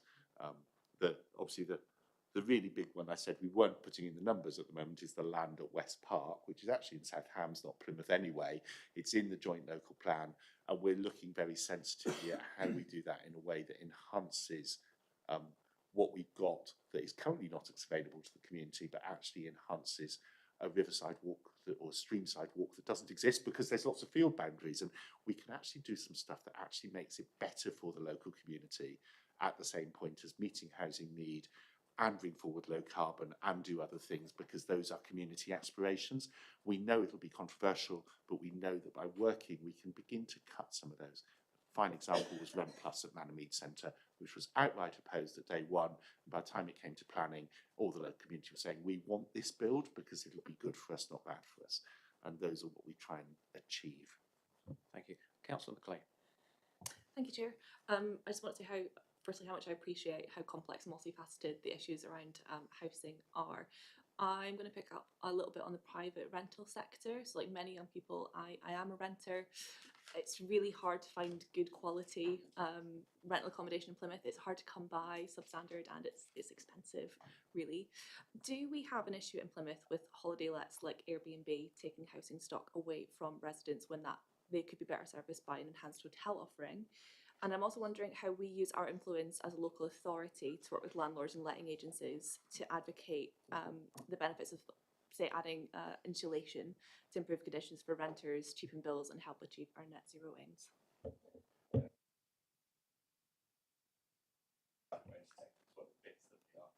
Councillor, have you got your microphone on? Or I can't. Sorry. Yeah.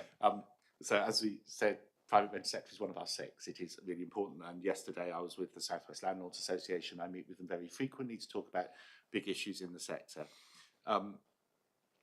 Airbnb is a problem. It's not as much a problem here as it is in other communities. I was talking to Councillor Ewart, who's the co-chair of the Mount Edgecombe Committee and represents the other side. She's got villages in her wards which have 60, 70, 80% Airbnbs and second homes. And basically it's meaning shops are closing, schools are closing, everything's disappearing, and there's no one there to work. It's actually totally changing. We don't have quite that level across the city as a whole. We do know that some of the new builds have been bought by Airbnb people, which is not what we built them for, but that's what happens. And we do know around the Hoe, some of the areas there, we're seeing accommodation turned into other things. Airbnb needs national government to take some action on licensing. The Airbnb website was set up for people to let their spare room for people on occasional use, almost a theatre gigs type, here's someone coming in. That's not what it is anymore. It's become an industry and it needs regulating. And I think that regulation would be very helpful to us and to everyone else. It would mean that businesses weren't using domestic waste to get rid of their business waste. They weren't using domestic car parking permits to park in places, and they would have to make sure they met the same criteria as hotels and bed and breakfasts, because Airbnbs are actually helping push some of those out of business. So I'm not an Airbnb fan. I can see a place for it, and it is having some impact. I think the bigger impacts on the private rented sector relate to a whole swathe of different changes that have been influenced by government, either directly or indirectly. It used to be that if you did improvements to your home or to your rented properties, you could get better tax deductibility on it. Without that tax deductibility, it becomes very difficult, especially if you're having to borrow money. And if you're doing long-term retrofit type things, the payback time is 25 years. If you've got no tax deduction, actually it goes beyond the length of any borrowing you might do by remortgaging your property. And even if you do that and the interest rates are high, what does that mean to you? In Plymouth, a lot of our landlords own relatively few, probably less than 10 properties. And a lot of our landlords do that because it is their pension fund. And their pension fund is being whittled down by that. They've lost their capital gains exemption, so now effectively a landlord pays higher tax than the basic rate taxpayer, which was never the intention.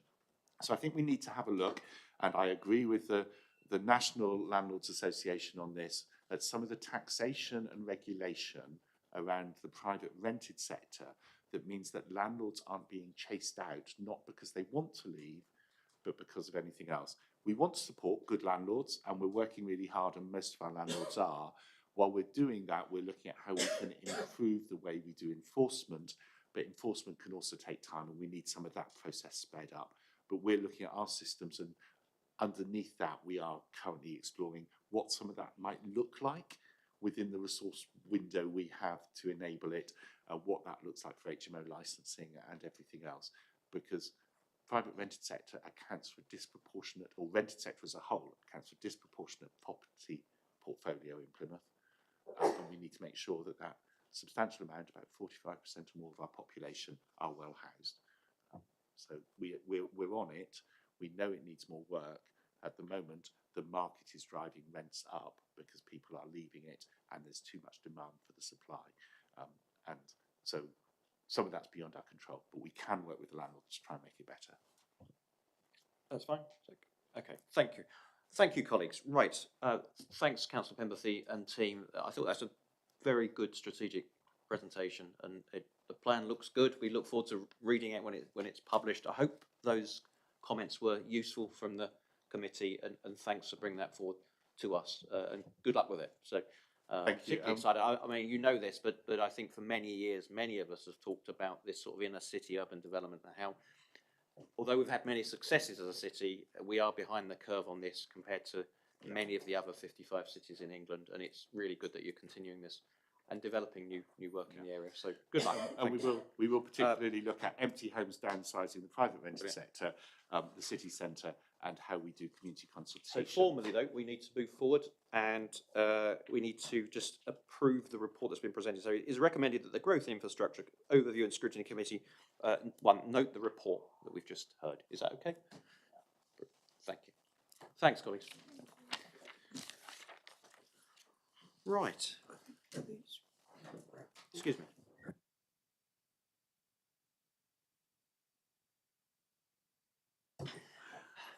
Okay. We're now moving on to agenda item 7, and I think half the council have come into the room or are about to come into the room. But so yes, so we'll just let them get settled, and that's for the next item. But just very briefly now, agenda item 7, economic intelligence and insight. I think hopefully we've got Toby Hall in the room, is he? Yes. Yep. Toby, when you're ready, over to you. Welcome.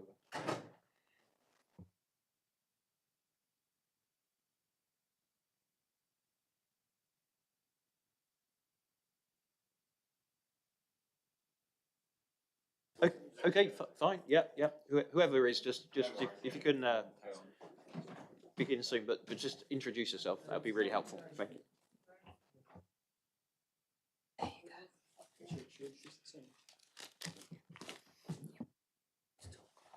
So we're on agenda item 7. So that's the one just preceding you, leader, I think. So economic intelligence and insight. We're just going to cover off first. Hello. Very briefly. I'm Lauren Payton. I'm one of the Economic Development Officers at Plymouth City Council. I'm just here to talk briefly following the scrutiny in November, we did an economic intelligence briefing and just thought that we would update you on some of the similar statistics, but also working in some new ones under the same headings, just to give you a good idea about the position of Plymouth in terms of the statistics nationally and things. Can I have the next slide, please?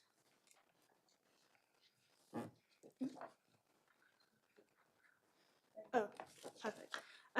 So to begin with, we're just going to look at the business economy. So looking at the births of new enterprises, there's been a rise of almost 25% between 2017 and 2020, with a peak of over 1,000 in 2021. Plymouth has consistently seen higher new enterprise births than England over the past 5 years, with a gap of 35% growth in 2021 for Plymouth. The 2022 data shows that Plymouth increased new enterprise birth by almost 25% compared to their 2017 numbers, whereas England was significantly less. And this shows that Plymouth's new enterprise births has continued a positive sustainment over the past 5 years, whereas England has declined. Okay. So next, looking at the labour market and job vacancies and unemployment. This graph we showed you last time, but we thought we would update it. But just to go over it again, the unique job postings have been steadily increasing and have in fact almost doubled since the 2018 data. The dip in the recent data in December 2023 is likely due to the seasonal variation and doesn't change the trend of the upward slope. So that's expected. And then in terms of the claimant count, that remains low and under the UK average at 3.4% for Plymouth. Can I have the next slide, please? So looking at productivity, in November we spoke to you about GVA, which is a measure of like total output for the economy. So we thought we would look at productivity, which is GVA per hour or per FTE, which is like per job. And so looking at the data, from 2004 to 2016, we saw an increase. However, this is relatively flatlined since the 2017 data at around 45,000, and that's in terms of GVA per FTE. Looking differently at the index, which uses the UK average as a 100%, the pattern follows that between 2004 and 2016, GVA per hour was increasing, and we were working to close the gap with the UK average. However, since 2017, likely due to the effects of COVID and Brexit, GVA per hour in Plymouth has fallen, and the 2021 data, which is the most recent one, is 81.5% of the UK average. However, it is worth noting that in this index, London is included, so that quite heavily skews the productivity for obvious reasons. Next slide, please. And then finally, just briefly, we thought we would go into the key sectors. You've seen this pie chart before, which shows the key sector split of FTEs, around Plymouth. But again, just to reiterate, that's only 40% of the total economy. So this pie chart isn't all of the jobs in Plymouth, just the top 40 within the key sectors. We thought we would go briefly into the advanced manufacturing and engineering sector, which is over 4,000 FTEs and over 300 million GVA, and is the third largest key sector within Plymouth. And interestingly, over the last 10 years, so that's from 2011 to 2021, Plymouth has seen significantly higher growth rates than the UK average.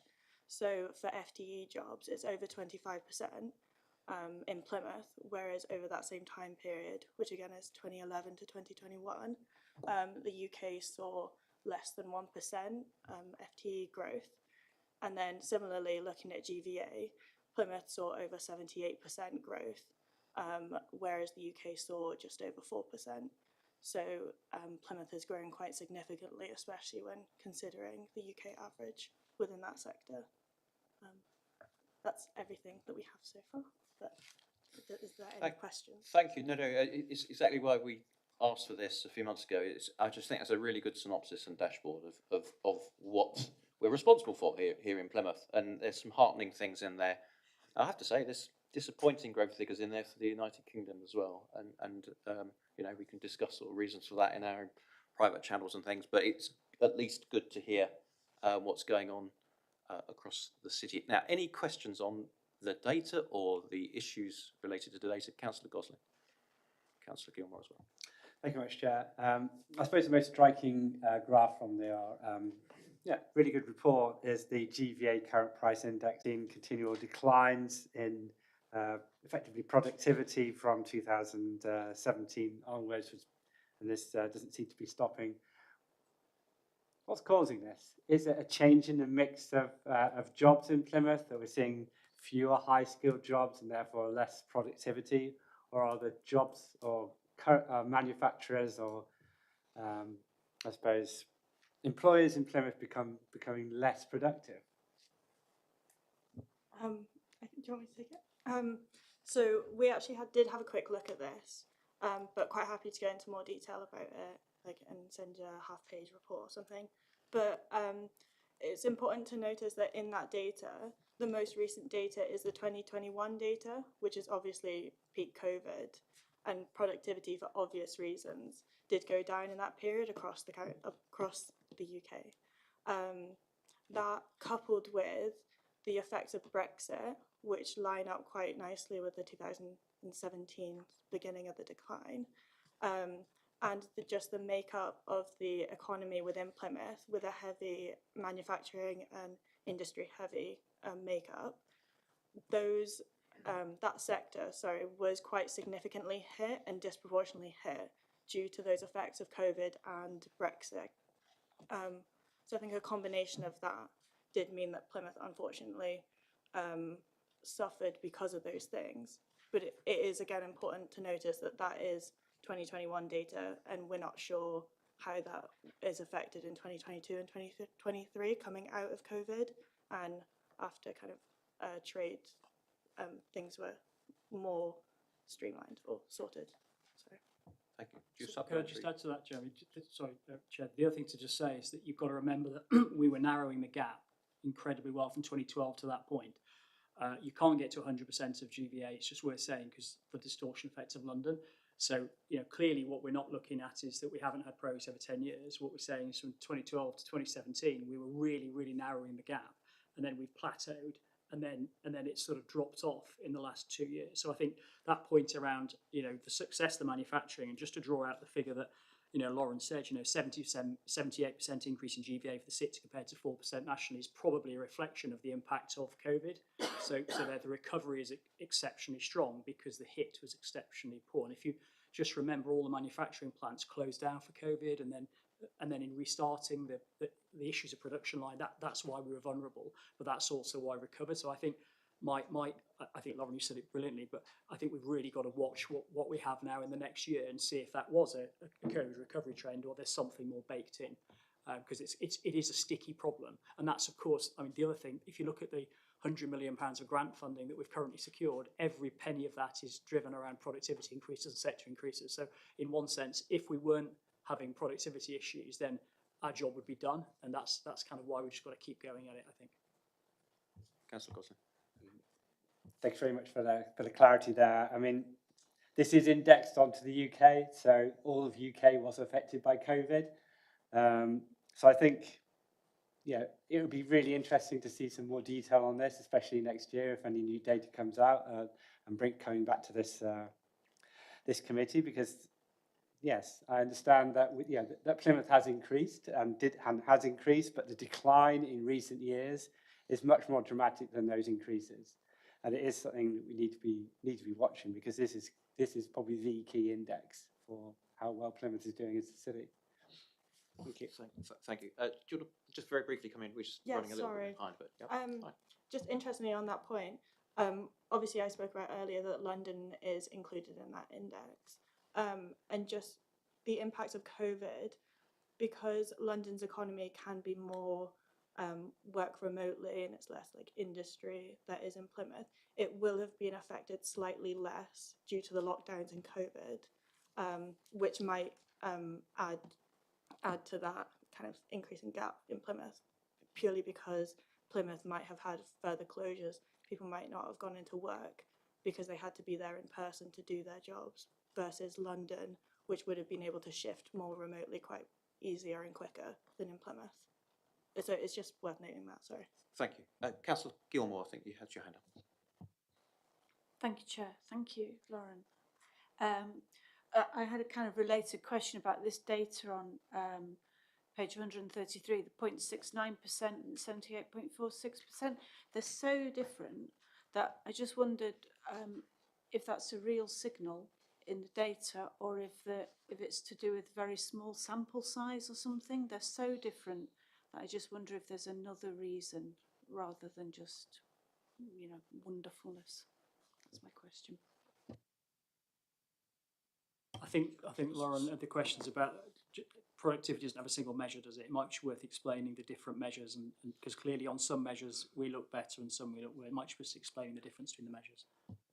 Yeah, so obviously I said before that GVA is an output of the total economy and the value added within that. The different measures, one of which, the two that we went into was GVA per hour, and then the other one was GVA per FTE. So obviously more productive, some sectors, are more productive in certain aspects. And advanced manufacturing and engineering varies quite a lot. But it's maybe worth mentioning as well that in some of the analysis that we've done, marine and defence have been taken out in Plymouth as a separate key sector, just because of how we wanted to highlight that previously. And so it's worth noting that like marine and defence are separate, and advanced manufacturing and things count as aviation, agri-tech, and things like that, which haven't necessarily been included in that measure in Plymouth. So it would be worth us maybe looking a bit deeper into what exactly they look into for each one. Can I just also add, if you look at the GVA per job, that's obviously a very specific measure of what's happening in the city. It's the output per job. I know GVA is technical, but the way to think about it is the value that's added to the economy through each process. And the way it's done for economists when you're learning about it is the fact that the farmer adds GVA to the land, the miller adds it to the flour, and the retailer adds it to the process. So in each process, the value that's added to the economy is measured. But if you look at the actual increase of GVA contribution per job, it's gone from 30,000 to 45,000 during that period that's reported to. What's clearly changed is the index, which is our performance against percentage of the national average. So they're just different measures to look at. You're looking at different things. The real terms, our productivity, our output is increasing, but our output as an index of the whole of the country compared to London. So we can't get to 100% because London's output just distorts. It's so vast. It's a global city. But clearly something's happening in the trend line that we need to get to the bottom of. And I think we just don't quite know yet. We need another years of data. Okay, Councillor Gilmore. Okay, right. We're running slightly behind, so I'm going to ask the committee just to note that report if we're happy with the report that's been presented. And thank you, team, for presenting that and compiling it. I know lots of hard work goes on behind the scenes. We move to agenda item 8, which I think now you'll get questions around economic growth. So welcome to the Leader of the Council, Tudor Evans, and his team, and we'll hand over to you in terms of presenting your plan for economic growth. Thank you. Thank you, Chair. We have got a stellar team out today, plus myself, and so hopefully we'll give a good account of ourselves. We're about to refresh the economic plan for the city. The last plan was developed way back before some of you were born in 2014, We refreshed it a little bit in 2020 as well, just in time for COVID. It's probably worth spending a moment, since it's 10 years since we published, to reflect what we've achieved in the last decade. We've delivered a £365 million capital programme, which has brought in £600 million of match funding. We have developed a £1 billion development pipeline. We have secured a rolling average of £30 million worth of grant funding per year. And I think I might have mentioned this once or twice in recent council meetings, but we currently have a £100 million to invest in economic development initiatives over the next 2 years.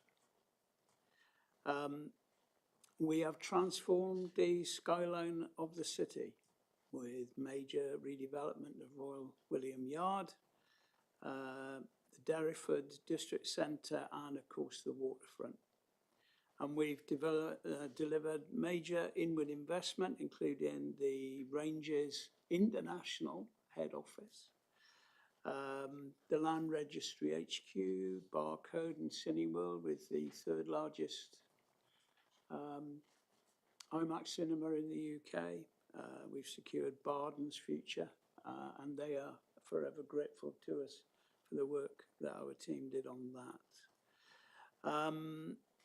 We've become nationally recognised for our cultural placemaking, and one of the reasons we won Council of the Year was the culture-driven placemaking that we did as a local authority, so we're very proud of that.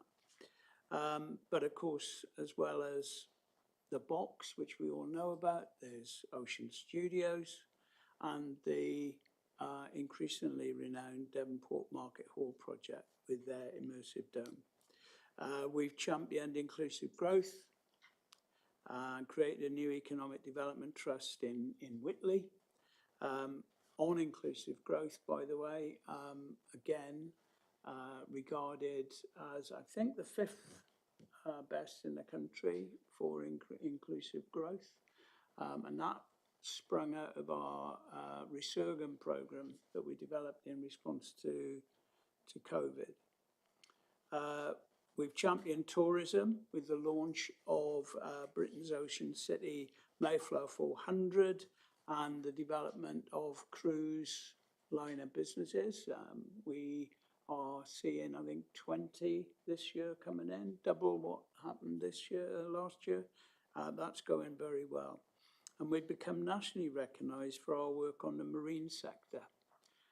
You talked about manufacturing. I mean, we have 17% or something of the country's marine manufacturing capacity here in Plymouth. It's really important. But what's really important now is the trail that's been blazed in terms of advanced manufacturing in that space. So we've got these assets which we're helping to drive our marine clusters at Ocean Gate, Marine Enterprise Zone, of course. That's what it's called, to use its proper name.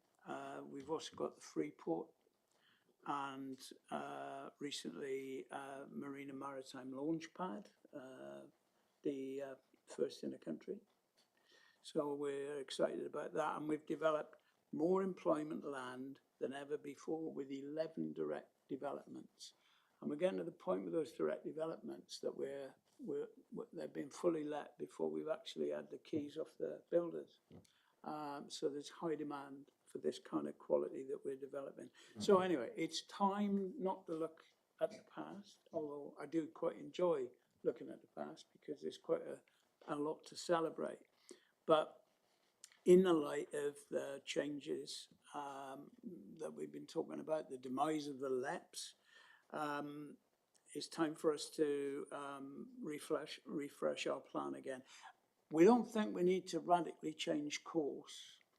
I think some of the numbers that Lauren sort of picked out for us show that we're making progress in many areas.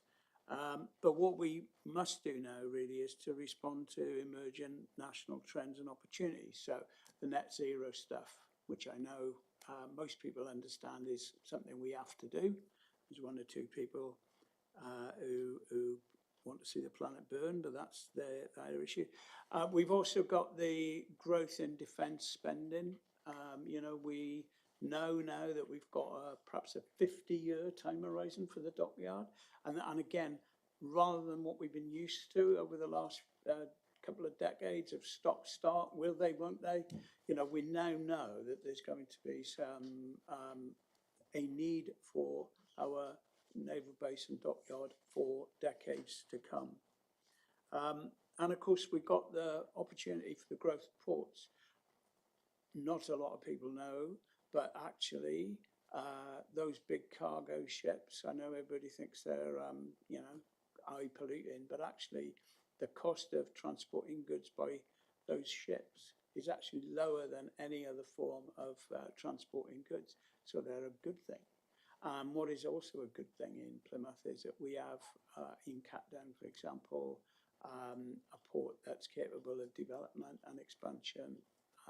We also at Mill Bay have a company, ABP, who want to invest in strengthening the dockside so that we can take more cargo and move more goods. So these are really good. And of course, we're going to continue to build on our strengths in the marine sector. So we're going to do the work, Chair, in 2 stages. A review of the evidence base and identification of our priority areas. We'll do that before April, but because it's a pre-election period, we won't be able to tell anybody about it. And then we'll work with the Growth Board and with yourselves, please, at Scrutiny to develop 4 delivery plans. And they'll be coming through in the course of the next year. We're going to take our time, get it right. So we've appointed people in the cabinet to be the political leads, and we've got business people that are willing to put their time in to be the business leads for these priority areas. But we're looking at productivity in our valley jobs for the first one, inclusive growth, second one, and then we've got sustainable growth, and finally civic pride and regeneration. So there's a lot to be excited about, and Amanda, who's been working on this, is going to give you detail if detail is what you would like. Thank you, Councillor Evans. Right.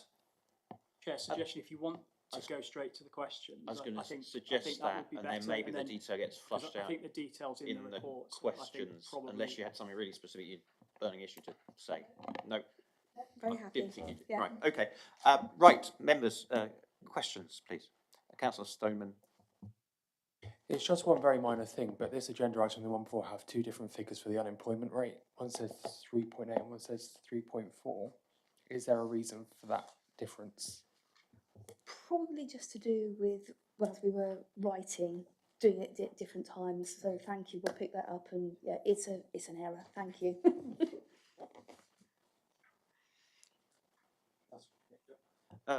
Councillor Gosling.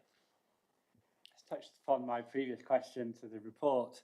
Looking at this plan for growth, there's a number of challenges here for Plymouth. Just highlighting that we're a city of low growth in population, but high employment, but relatively low wages. On the other hand, we've got lots of vacancies, especially for skilled positions. So that's quite an unusual position for a city to be in. So what is the cause of this? Is it that we have become a bit parochial and that we're not offering high enough wages to attract those skilled people to come to Plymouth? Is that one of the main issues that we've got that we need to address? So there's a positive story in that the wage rates are going up, particularly in full-time work, and that is probably driven by some of the high-value sectors, so health tech, the bedrock sectors of defence and advanced manufacturing. That's where we've got the sort of real growth in terms of full-time roles. The issue that you have sort of picked out is we haven't, as the population hasn't grown. And I think this comes back to when you look at some of the actions and the areas identified in the civic pride and regeneration, is that we are going to need more housing. We need to look at regenerating the city centre, and we need to have homes for people to work in the city. And it's an ecosystem, and you can only get high value jobs if you've got an attractive place to live, work and study. So you've got to look at that whole ecosystem and the city centre and the housing and the transport and how it all interlinks.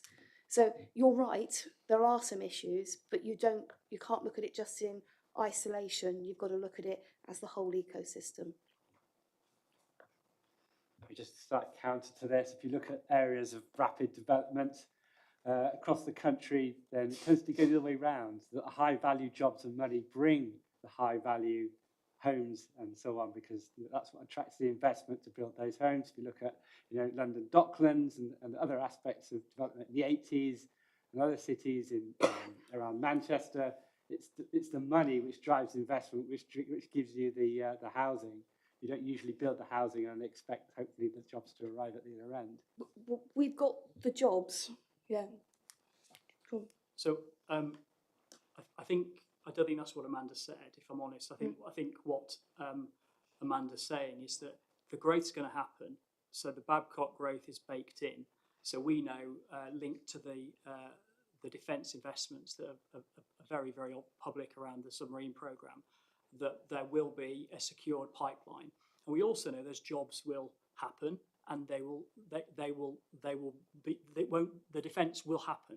The issue is, are those opportunities going to be available for our local people? Are they going to see the benefit? Or, as happened in the 90s, that on a Monday morning there was a huge influx of workforce, and then on a Friday night there was a huge outflux of the workforce up and down. It's a mythology and not true, but you'll speak to people who were in Babcock at the time, they said there were more accidents on the M5 and the M4 commuting than ever in the dockyard, which just gives a sense of. So I think what Amanda's saying is that we have to do a bunch of stuff. We have to make sure that our kids get the opportunity to have those jobs. That's absolutely essential.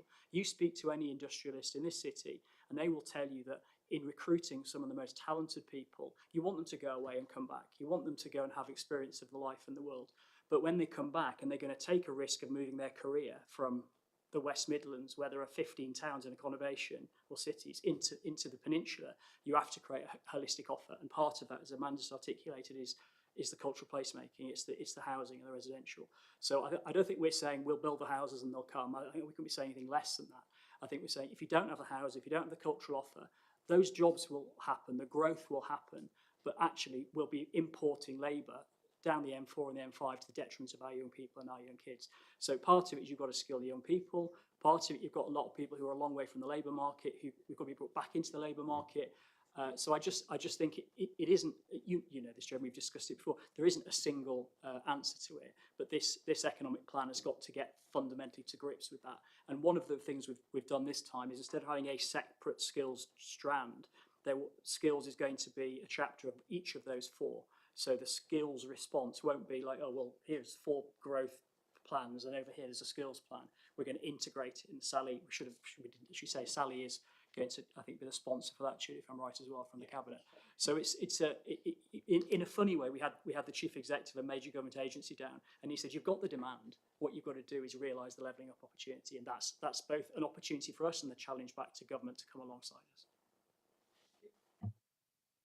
Okay, right. Councillor Noble, and I think we've got another. Was it Councillor Penrose? Did you have your hand up as well? It was essentially the same question I was going to ask it before. Yes, please, if you go ahead, and then Councillor Noble. Sorry, I got the order wrong. Yeah. No, I think it was question.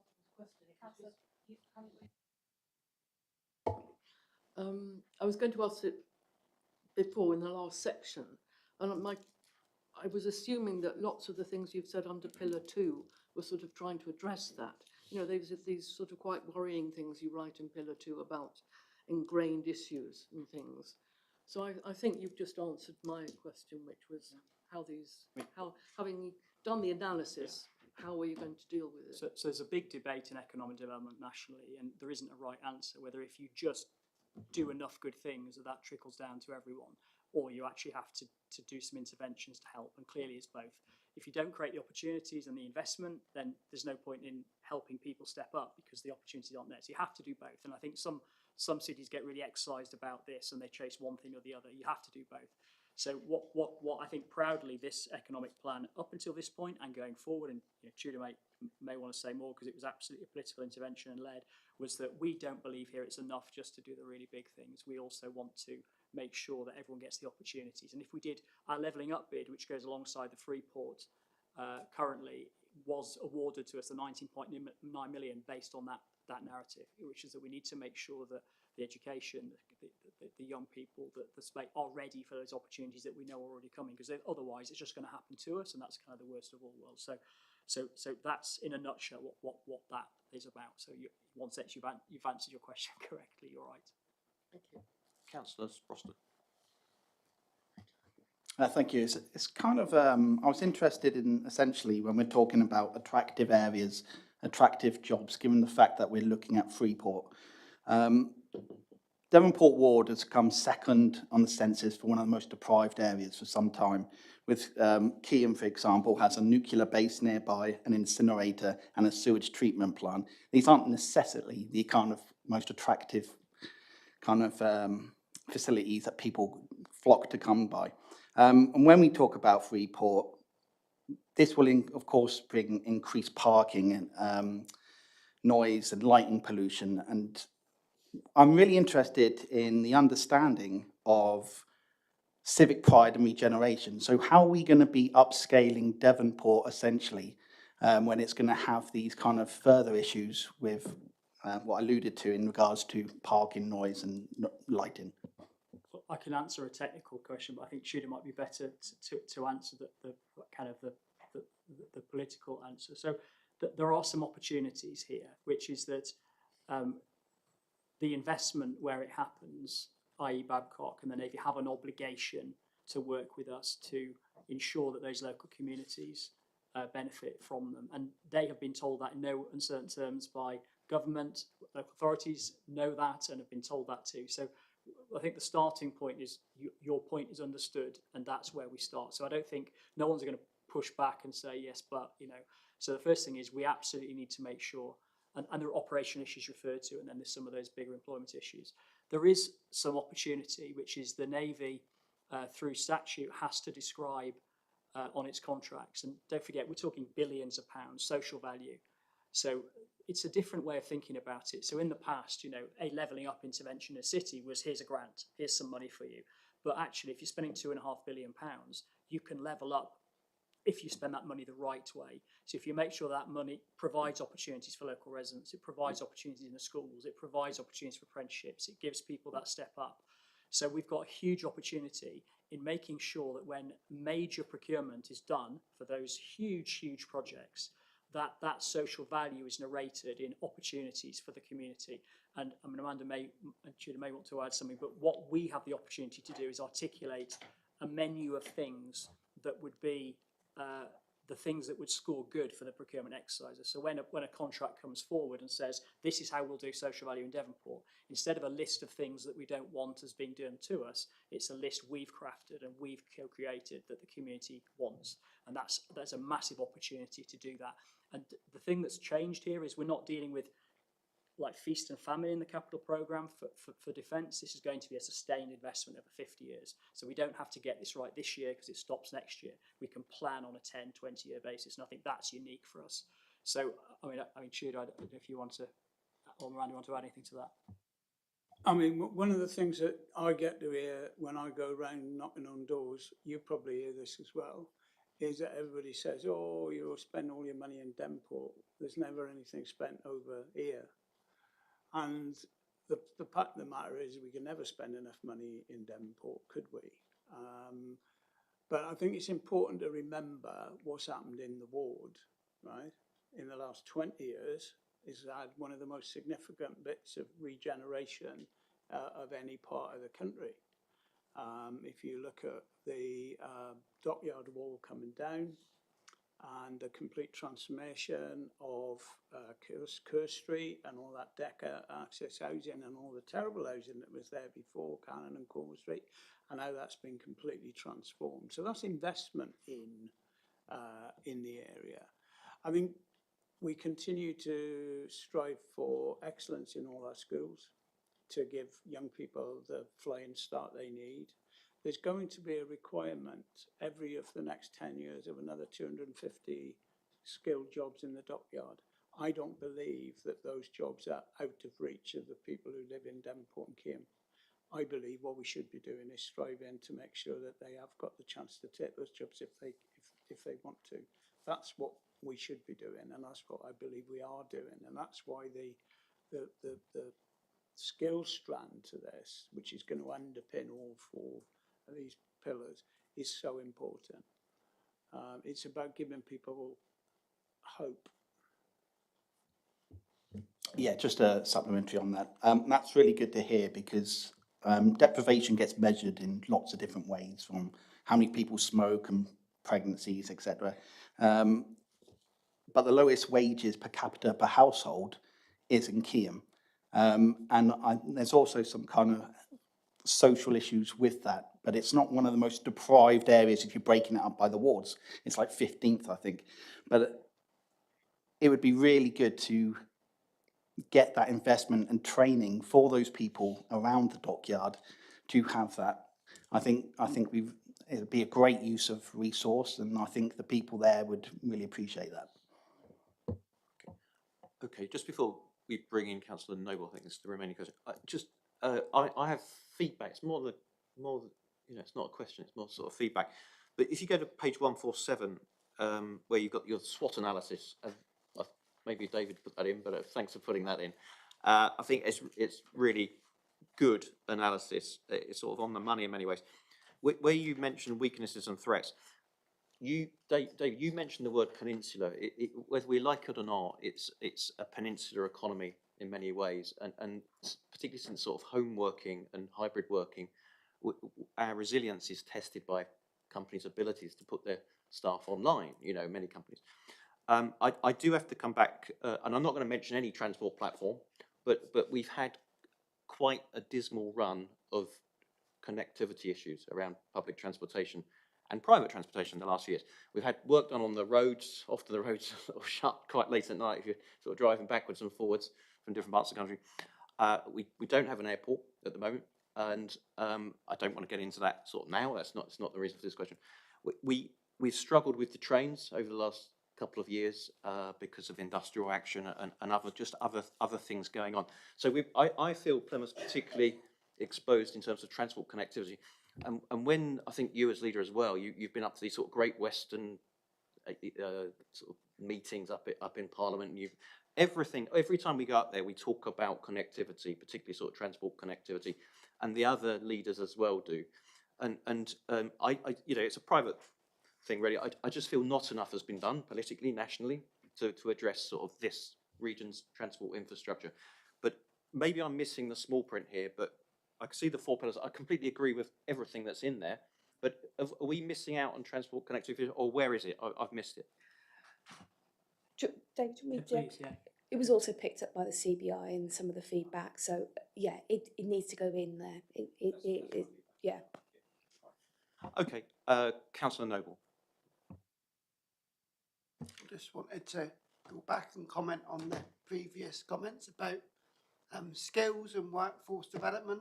When I was at school, you had the careers people in about 20 years ago, and they said there wasn't engineering opportunities in Plymouth.